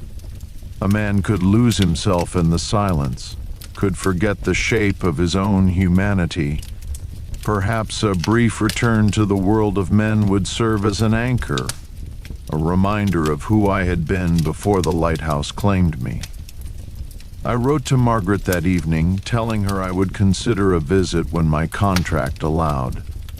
The words felt hollow even as I set them down, a promise I was not certain I could keep. But she deserved some reassurance, some sign that her brother had not vanished entirely into the mists of Morrow Point. The supply boat came 3 days later, earlier than expected.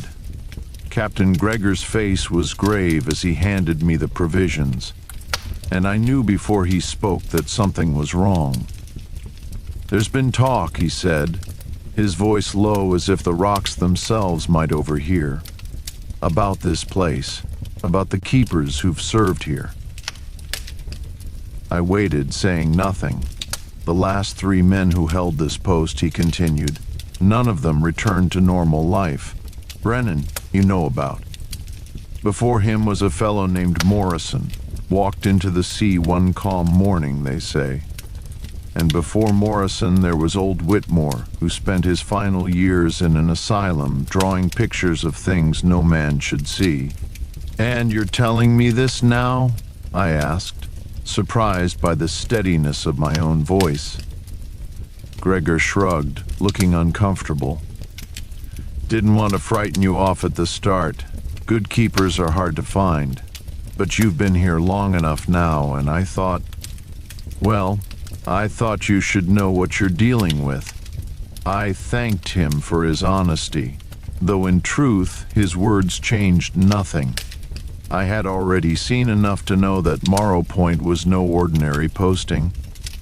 The difference between me and my predecessors, I hoped, was that I had chosen to understand rather than to fear.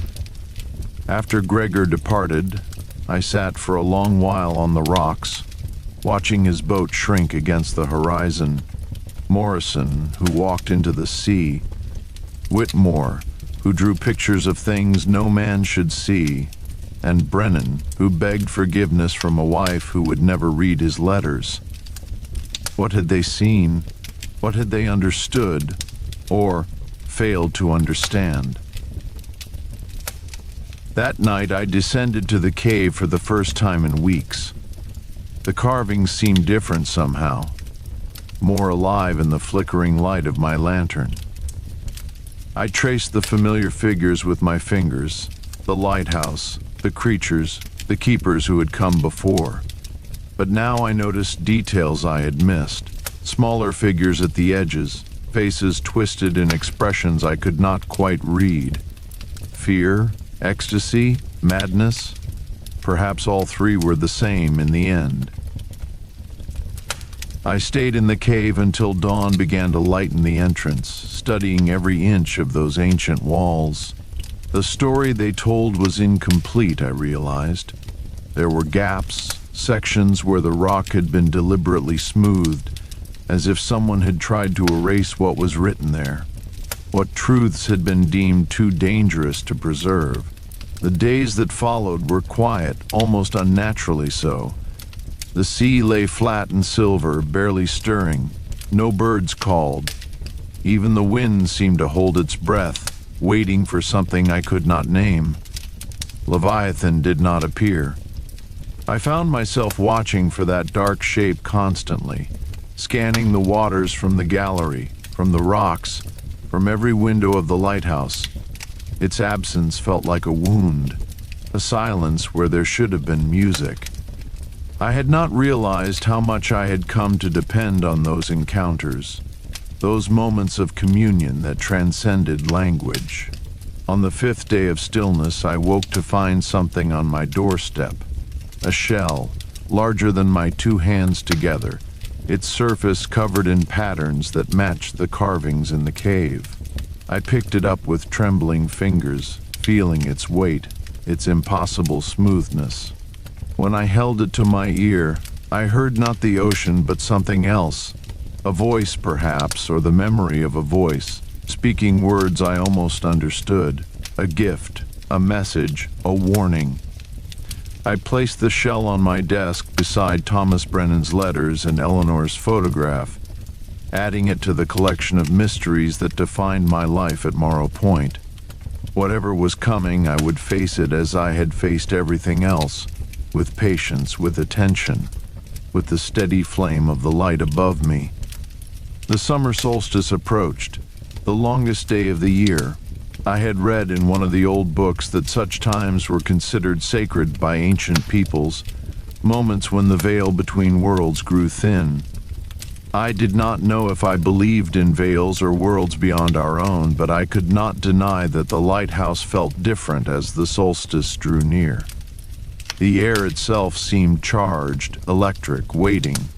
I prepared as best I could. I cleaned every inch of the lens until it blazed like a captured sun. I organized my supplies, mended my clothes, wrote letters I knew I would never send. If something was going to happen, I wanted to meet it with dignity, with order, with the calm that had become my greatest strength. The night before the solstice, I climbed to the gallery and watched the sun sink into the western sea. The sky burned orange and red and purple, colors so vivid they seemed painted by a divine hand. I thought of all the keepers who had stood in this exact spot, watching this exact view, feeling this exact mixture of awe and insignificance. We were all part of something larger, I understood now. The lighthouse, the light, the creatures in the deep, they were threads in a tapestry that stretched back to the beginning of time and forward to its end.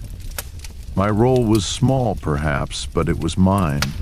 I would play it as well as I could. As darkness fell, I lit the lamp and began my watch. The beams swept out across the black water, steady and sure, a promise kept for over a century. Somewhere in that darkness, Leviathan waited. Somewhere in that darkness, answers waited. I was ready.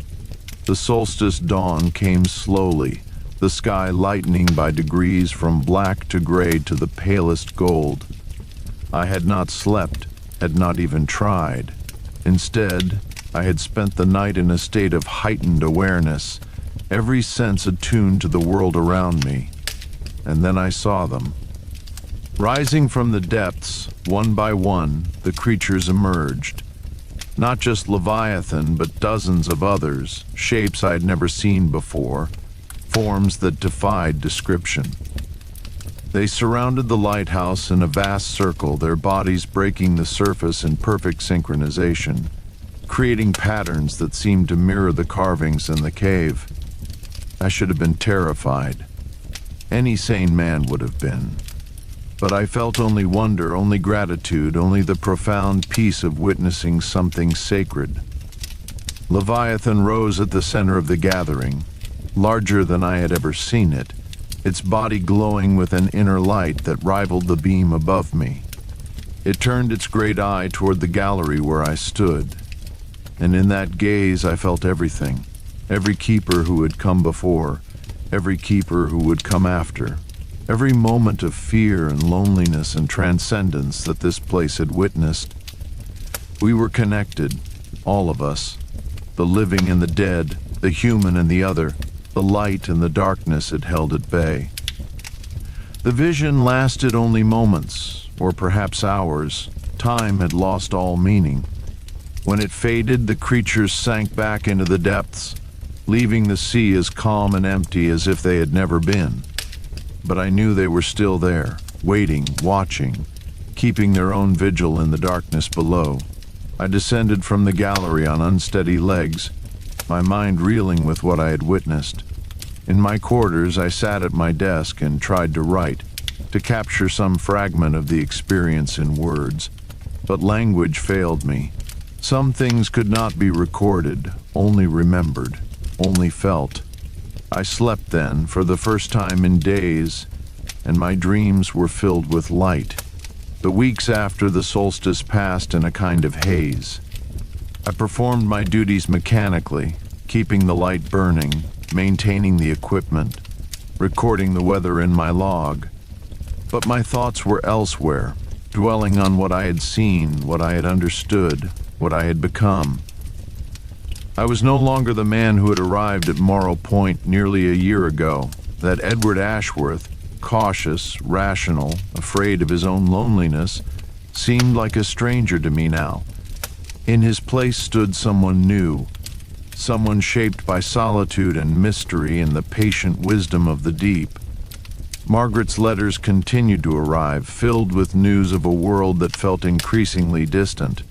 She wrote of politics and weather, of neighbors and gossip, of her hope that I would return soon. I read her words with affection, but also with a growing sense of separation. How could I explain to her what I had experienced? How could I make her understand that the lighthouse had become not my prison but my home? I could not, and so I wrote back with careful lies, assuring her that I was well, that I was looking forward to seeing her, that I had not changed at all. The deception troubled me, but the alternative, the truth, would have troubled her more. August brought storms, fierce and frequent, testing the lighthouse and its keeper with renewed fury. I welcomed them. There was something cleansing about the violence of the weather, something that stripped away all pretense and left only the essential, the light, the dark, the endless battle between them. During one particularly savage night, a wave struck the tower with such force that I felt the entire structure shudder. For a moment I thought the end had come, that the sea had finally decided to reclaim what it had always owned. But the lighthouse held, as it had held for generations. And when dawn came, I emerged to find the world washed clean and new. Leviathan appeared that morning, surfacing close to the rocks where I stood surveying the storm's damage. We regarded each other in silence, two survivors of the night's fury, and I felt a kinship deeper than any I had known with my own kind. "We made it," I said aloud, and though the creature could not understand my words, I believed it understood their meaning. The summer faded into autumn, and with it came the anniversary of my arrival. 1 year at Morrow Point. 1 year of solitude and discovery, of fear and transcendence, of becoming someone I had never imagined I could be.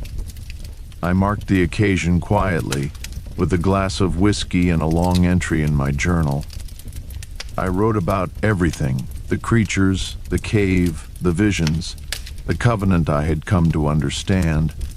I wrote knowing that no one might ever read these words, that they might be dismissed as the ravings of a man driven mad by isolation. But I wrote anyway because the truth deserved to be recorded, even if it was never believed. As I set down my pen, I heard a sound I had not heard in months, knocking at the door. 3 slow knocks, deliberate and patient. I rose from my desk and walked to the entrance, my heart steady, my mind clear. I knew somehow that this was not the wind, not a trick of the storm, not my imagination. Something waited on the other side of that door, something that had been waiting for a very long time. I placed my hand on the latch, and I opened it. The door opened to darkness, but not the darkness I had expected. There was no figure standing on the threshold, no creature from the deep come to claim me. Instead, there was simply nothing. An absence so complete that it seemed to swallow the lamplight from behind me, to drink in every photon and return nothing. I stood there for a long moment, waiting. The knocking had been real, I was certain of that.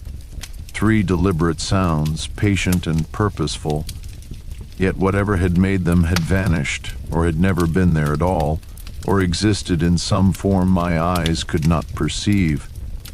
Slowly I stepped back and closed the door. My hands were steady, my breathing calm. A year ago, such an experience would have sent me into a spiral of fear and doubt. Now I simply accepted it as another mystery, another thread in the tapestry of Morrow Point. I returned to my desk and added a brief note to my journal. The knocking returned, opened the door, found nothing. Perhaps nothing is itself a message. Sleep came easily that night, dreamless and deep. When I woke, the world seemed unchanged. The lighthouse standing firm against the autumn winds, the sea churning gray and white beneath a heavy sky. But I felt different somehow, as if the act of opening that door had been a test I had passed without knowing the criteria. The days shortened rapidly now, darkness claiming more and more of each cycle. I found comfort in this, in the growing importance of the light I tended. During the long summer days, the beam had seemed almost superfluous, a formality maintained out of tradition rather than necessity.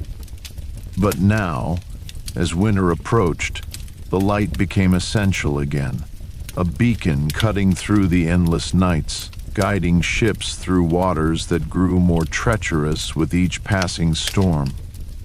I received word that my contract would be reviewed at the end of the year. The Lighthouse Authority wanted to know if I wished to continue, to sign on for another term, or if I preferred to return to the mainland and let another keeper take my place. The letter sat on my desk for 3 days before I could bring myself to read it fully, and another week before I attempted a response. What could I say? That I had found something here that I could not name, could not explain, could not abandon? That the thought of leaving filled me with a grief as profound as any I had known? That I had become, in some fundamental way, part of the lighthouse itself, as essential to its function as the lens or the lamp or the ancient stones that held it all together. In the end, I wrote simply that I wished to stay. No explanations, no justifications. Just a single sentence expressing my intention and my signature at the bottom. I gave the letter to Captain Gregor on his next visit, and he accepted it without comment, though I saw something in his eyes. Understanding, perhaps, or pity, or both. "You're not the first to choose this," he said as he prepared to depart, "and you won't be the last. The lighthouse has a way of keeping its keepers." I nodded, unsure whether his words were meant as comfort or warning. Perhaps they were both. November brought the first true cold, temperatures dropping until ice formed on the rocks and my breath hung in clouds before my face. I had prepared well, stockpiling fuel and food, reinforcing the windows against the wind, ensuring that every system was ready for the months of isolation ahead. But no amount of preparation could fully capture the reality of winter at Morrow Point. The bone-deep chill, the howling gales, the darkness that seemed to press against the lighthouse like a living thing. I found myself spending more time in the lamp room, drawn to the warmth of the mechanism, the steady pulse of the light. I would sit for hours watching the beam sweep across the black water, imagining the ships it guided, the lives it saved, the darkness it held at bay. There was something hypnotic about it, something that quieted the restless parts of my mind and left only peace. Leviathan appeared less frequently now, driven perhaps to deeper waters by the cold. But when it did surface, our communion felt stronger than ever, as if the winter had stripped away some final barrier between us. I would stand on the gallery in the freezing wind, watching that great dark shape move through the waves, and I would feel a connection that transcended species, transcended language, transcended everything I had once believed about the boundaries of consciousness. One night, during a lull between storms, Leviathan rose closer to the lighthouse than it had ever come before. I could see the texture of its skin, the ancient scars that marked its body, the eye that held depths I could not fathom. And in that eye I saw something new, a reflection. My own face, pale and weathered, staring back at me from across the divide between worlds. We were mirrors, I realized, each reflecting something essential about the other. The keeper and the kept, the watcher and the watched, the light and the darkness it defined. Without one, the other had no meaning. We existed in relationship, in balance, in a dance that had been going on since the first lighthouse was built and would continue long after the last one crumbled into the sea. I raised my hand in greeting, and though Leviathan had no hand to raise in return, I felt its acknowledgement, its acceptance, its blessing. Then it sank beneath the waves, leaving me alone with the wind and the light and the profound silence of understanding. December arrived with a blizzard that lasted 4 days. I lost track of time entirely, existing in a white void where the only constants were the lamp above me and the routine of maintenance that kept it burning. When the storm finally passed, I emerged to find the world transformed, every surface covered in snow and ice, the lighthouse standing like a pillar of white against the gray sky.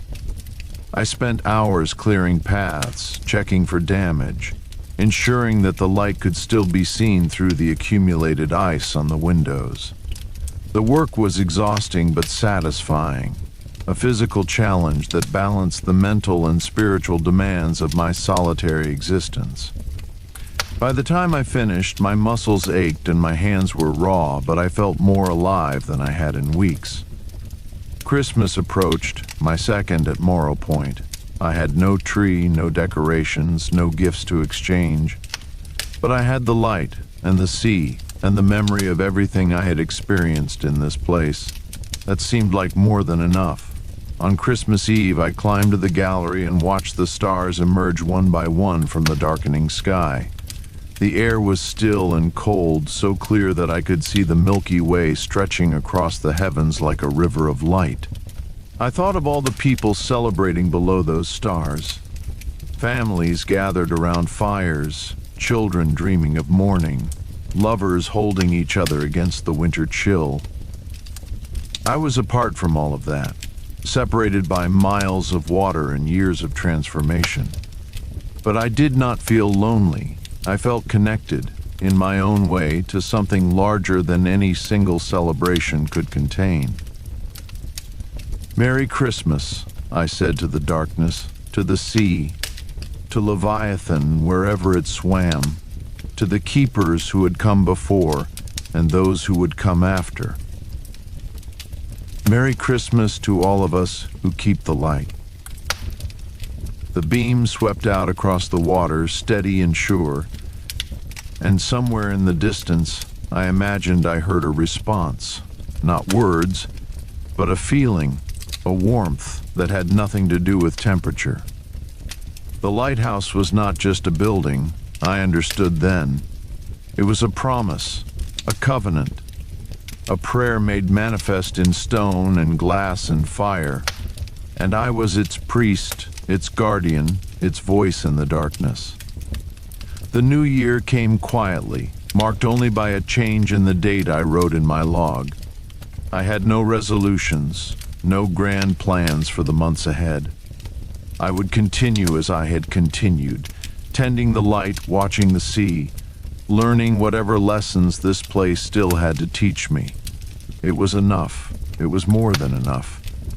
January brought more storms, more isolation, more long nights spent in communion with the lamp and the darkness it defied. I read through my entire library twice, finding new meanings in books I had thought I understood. I wrote pages and pages in my journal, trying to capture experiences that resisted language. I talked to myself, to Leviathan, to the ghosts of keepers past, finding comfort in voices even when they were only my own. And through it all, the light burned on. One morning, I woke to find a new shell on my doorstep, smaller than the first, but covered in the same intricate patterns. I added it to my collection, understanding now that these gifts were not random but intentional, part of an ongoing conversation conducted in symbols I was slowly learning to read. The cave called to me again, and I descended with my lantern and my sketchbook, spending hours studying the carvings I had memorized long ago. But this time, I noticed something I had missed before, a section of wall that seemed newer than the rest, the marks fresher, the stone less worn by time. Someone had added to the ancient record, and recently. I leaned closer, holding my lantern high, and saw what had been carved there, a lighthouse, unmistakably Morrow Point, with a single figure standing at its peak.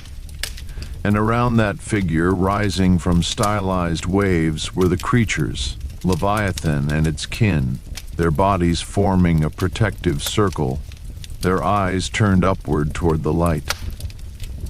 Below the image, in letters that were crude but legible, someone had carved two words, Edward Ashworth. I stood there for a long time, staring at my own name etched into stone that had witnessed centuries of history. I had not carved it, I was certain of that, which meant that someone, or something, had added me to the record, had declared me part of the story that these walls told. I was no longer just a keeper. I was a legend, a chapter, a verse in a scripture that would outlast my mortal life. The weight of that realization settled over me like a mantle, heavy but not unwelcome. I had been chosen, not by accident but by design, to play a role in something I was only beginning to understand. The responsibility was immense, but so was the honor. I climbed back to the lighthouse as dawn broke over the eastern horizon, painting the sky in shades of rose and gold. The light still burned above me, faithful and eternal, and I knew that I would tend it for as long as I was able, for as long as the covenant demanded, for as long as the creatures in the deep required a partner in their ancient vigil. This was my purpose. This was my home. This was my truth, and I would not abandon it for anything the world of men could offer. The discovery of my name in the cave changed something fundamental in my understanding of this place. I had thought myself an observer, a temporary guardian passing through on my way to some other destiny. Now I knew that I was part of the story itself, woven into the fabric of Morrow Point as surely as the stones that formed its foundation. I spent the following days in a state of heightened awareness, noticing details I had overlooked before. The way the light fell through the windows at certain hours, creating patterns on the floor that seemed almost deliberate. The sounds the lighthouse made in the wind, creaks and groans that formed a language of their own. The behavior of the seabirds that occasionally landed on the gallery, their eyes bright with an intelligence that seemed more than animal. Everything was connected, everything had meaning. I had simply lacked the eyes to see it. February arrived with a false promise of spring, a few days of mild weather that melted the snow and raised my spirits before winter reasserted itself with renewed fury. I had learned not to trust such respites, to enjoy them while they lasted without expecting them to continue. The lighthouse had taught me patience, had shown me that all things moved in cycles, that darkness always gave way to light and light to darkness in an endless dance. Leviathan returned during one of these brief thaws, surfacing in the calm waters near the rocks where I often sat. I had not seen the creature in weeks, and its appearance filled me with a joy I could not fully express. I hurried down from the lighthouse, heedless of the cold, and stood at the water's edge, watching that great dark shape move through the shallows. "I found my name," I said, knowing the creature could not understand my words, but trusting that it would understand their meaning. "In the cave. Someone carved it there. Was it you? Was it your kind?" Leviathan's eye turned toward me, ancient and fathomless, and I felt a response that was not words but images, feelings, impressions that flooded my mind like water filling a vessel. I saw the cave as it had been centuries ago, saw figures moving in torchlight, saw hands pressing against stone, leaving marks that would outlast generations. I saw keepers I did not recognize, men and women whose faces blurred together across the years, all of them standing where I stood now, all of them asking the same questions I asked. And I saw myself, not as I was, but as I would be remembered, a figure in the long procession of guardians, neither first nor last, but essential in my own moment, my own time. The vision faded, leaving me breathless and trembling on the rocks. Leviathan watched me for a moment longer, then sank beneath the waves, disappearing into depths I could not follow. But I understood now. The carving was not a mystery to be solved, but a truth to be accepted. I belonged here. I had always belonged here, even before I knew this place existed. The storms returned that night, fiercer than any I had experienced. The wind howled around the lighthouse like a living thing, and waves crashed against the rocks with enough force to shake the very foundations. I climbed to the lamp room and stayed there through the long hours of darkness, tending the light with a devotion that bordered on prayer. At some point during the night, I heard the knocking again. 3 slow sounds, barely audible above the storm, coming from somewhere below. I did not go to investigate. I knew now that some doors were meant to remain closed, some questions meant to remain unanswered. The knocking was not a summons, but a reminder that I was not alone, that forces beyond my understanding watched over this place and its keeper. Dawn came gray and exhausted, the storm finally spending itself against the unyielding stone of Morrow Point.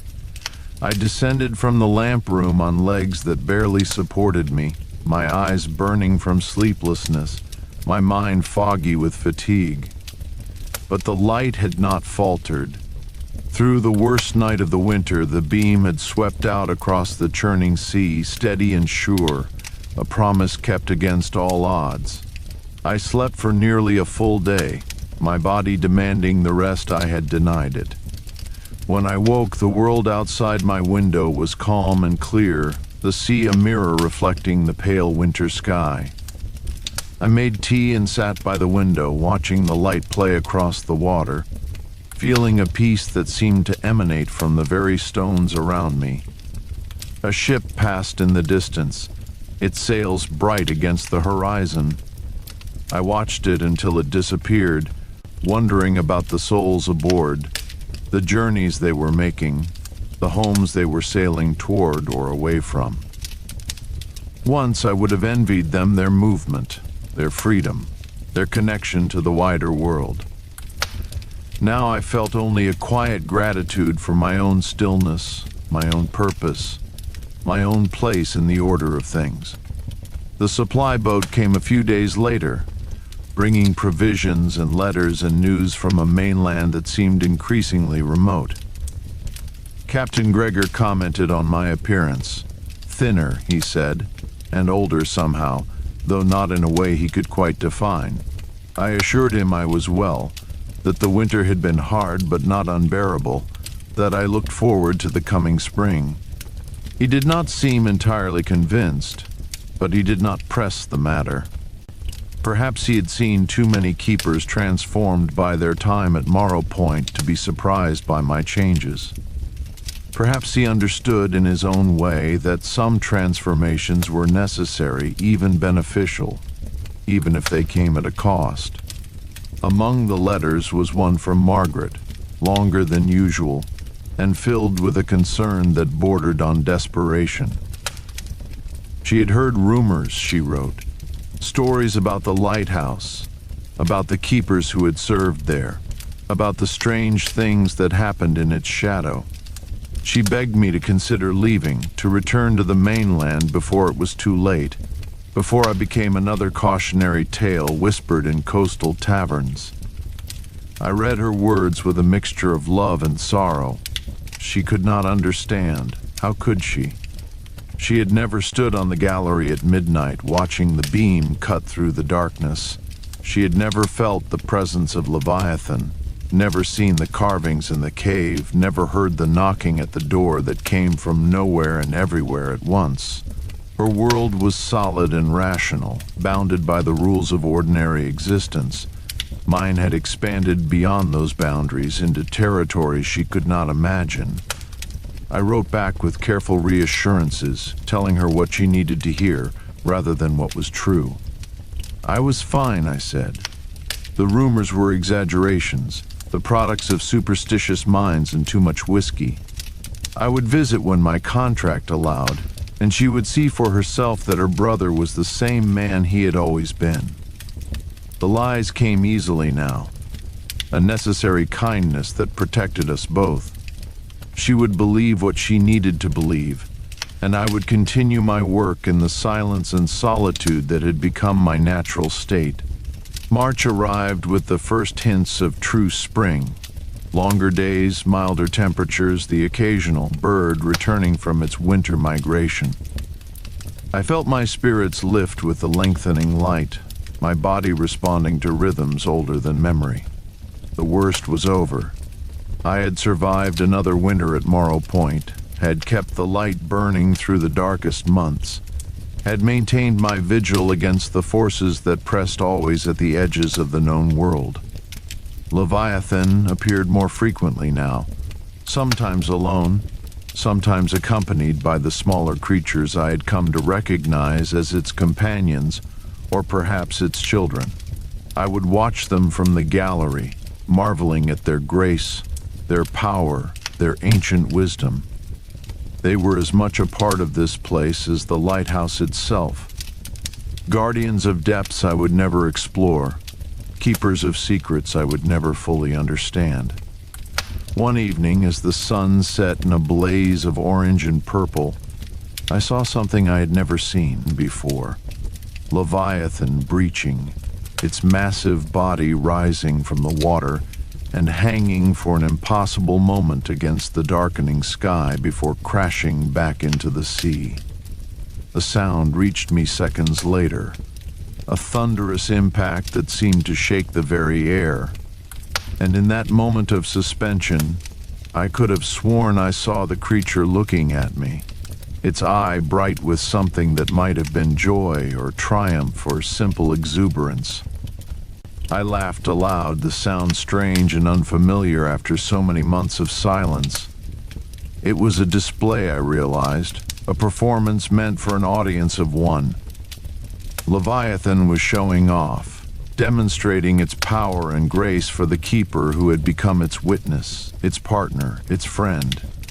Beautiful, I called out across the water, knowing the word was inadequate but offering it anyway.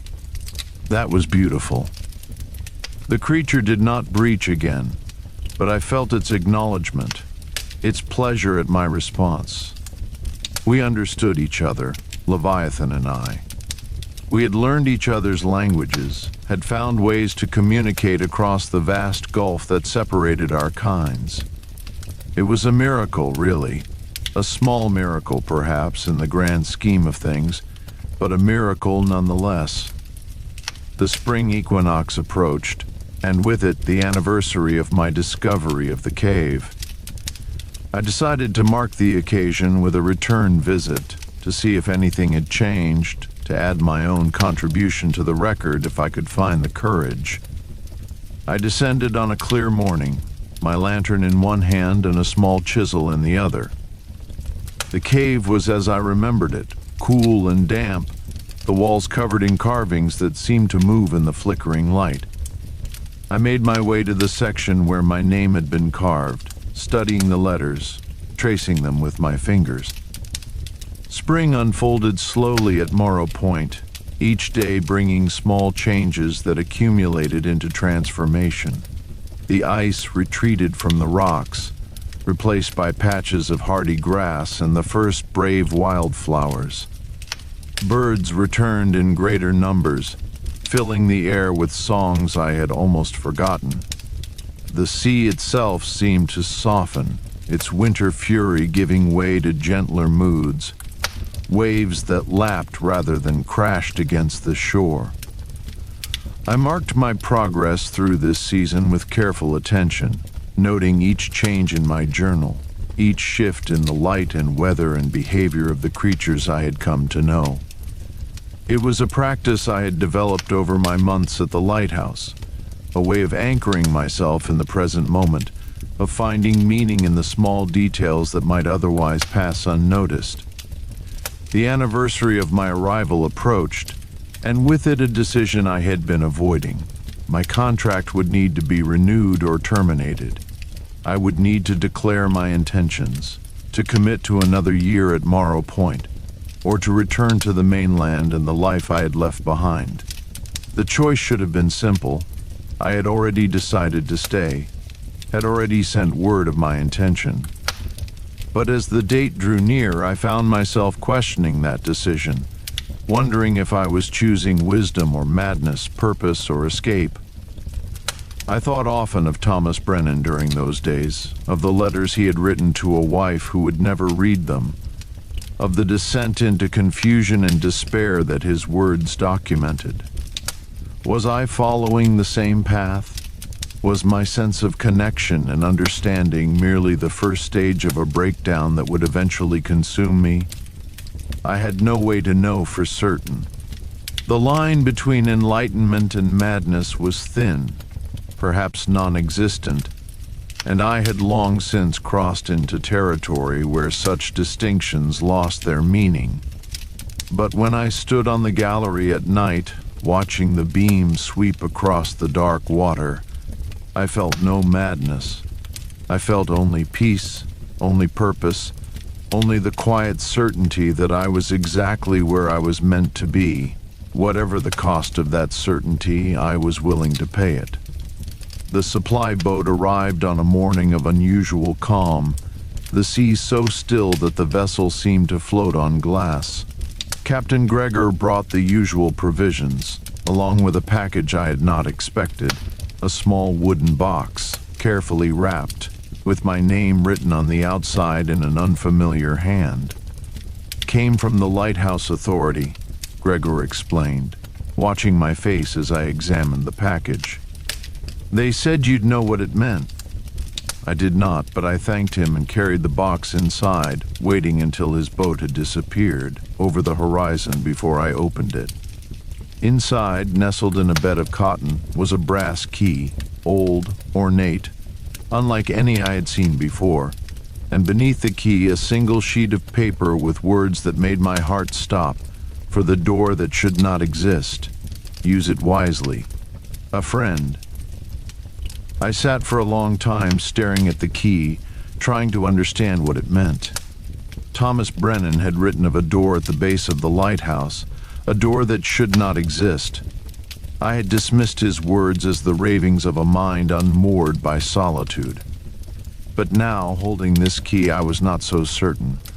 I had explored every inch of the lighthouse during my time here, had mapped its rooms and passages and hidden corners. I had never found a door that seemed out of place, never encountered anything that matched Brennan's description. But perhaps I had not been looking with the right eyes. Perhaps some doors only revealed themselves to those who were ready to see them. That night, after tending the light, I descended to the base of the lighthouse with a lantern in one hand and the brass key in the other. I moved slowly, examining every surface, every shadow, every place where a door might hide. The stones were solid, unyielding, revealing nothing. I was about to give up when I noticed something I had never seen before. A faint outline in the wall, barely visible in the lantern light, forming the shape of a narrow doorway. I approached it cautiously, my heart pounding, and pressed my hand against the stone. It was warm. Warmer than it should have been, warmer than the cold rocks surrounding it. And as I watched, the outline seemed to deepen, to become more defined, as if responding to my presence. I raised the key, my hand trembling now, and searched for a lock. There was none, at least none that I could see. But when I pressed the key against the center of the outline door, I felt something give, something shift, something ancient and patient finally responding to the right touch. The door opened. Beyond it was darkness, but not the darkness of an empty room or a forgotten cellar. This was a living darkness, a breathing darkness, a darkness that seemed to pulse with its own heartbeat. I stood at the threshold, lantern raised, trying to see what lay beyond, but the light seemed to stop at the doorway, unable or unwilling to penetrate the space within. I thought of Thomas Brennan, of his warnings, of his fate. I thought of Morrison, who walked into the sea, and Whitmore, who spent his final years drawing things no man should see. I thought of all the keepers who had stood where I stood now, facing the same choice, the same mystery, the same door that should not exist. And then I thought of Leviathan, of the visions we had shared, of the covenant I had come to understand. I was not like my predecessors. I had learned what they had not learned, had accepted what they had not accepted, had become what they had not become. Whatever waited beyond this door, I would face it not with fear, but with the same patient courage that had carried me through storms and solitude and the long dark nights of winter. I stepped through. The darkness enveloped me like water, like a embrace, like a homecoming. I could not see, could not hear, could not feel anything except a profound sense of presence. something vast and ancient and utterly beyond my comprehension, yet somehow familiar, somehow welcoming, somehow right. And then, gradually, light began to emerge. Not the light of my lantern, which had gone out the moment I crossed the threshold, but a different light, soft, blue-green, emanating from everywhere and nowhere at once. As my eyes adjusted, I began to see shapes in the glow, walls that curved like the inside of a shell, surfaces covered in patterns that matched the carvings in the cave, and at the center of it all, a pool of water so clear and still that it seemed like a window into another world. I approached the pool and looked down. What I saw there took my breath away. It was the ocean, but not as I had ever seen it. I was looking down into depths that should have been impossible, seeing creatures that moved through the water like dreams, seeing structures that might have been cities or temples, or something beyond human naming. And at the center of it all, rising from the deepest darkness, was Leviathan, not the creature I knew, but something larger, something older, something that was to my Leviathan what the sun is to a candle, the Great One, the First, the source of everything I had experienced at Morrow Point. It saw me looking, and it looked back. In that gaze, I understood everything. The purpose of the lighthouse, the nature of the covenant, the reason keepers were chosen and tested and transformed. We were not just guardians of a light that guided ships. We were guardians of a boundary, a threshold, a door between worlds that must remain closed to those who were not ready, but open to those who were. The light we tended was not just a beacon for sailors. It was a seal, a ward, a promise that the boundary would be maintained, that the things in the deep would remain in the deep, that the balance between worlds would be preserved.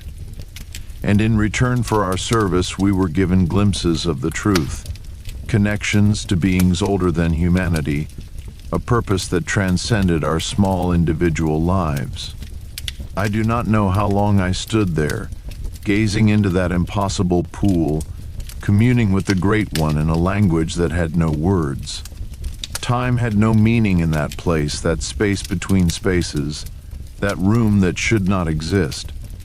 But eventually, I felt a gentle pressure, a suggestion that it was time to return, that I had seen enough for now, that more would be revealed when I was ready.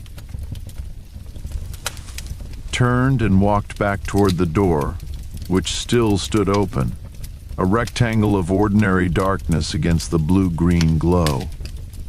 As I crossed the threshold, I felt the key grow warm in my hand, and I understood that it was now truly mine, a trust, a responsibility, a gift that came with obligations I was only beginning to comprehend.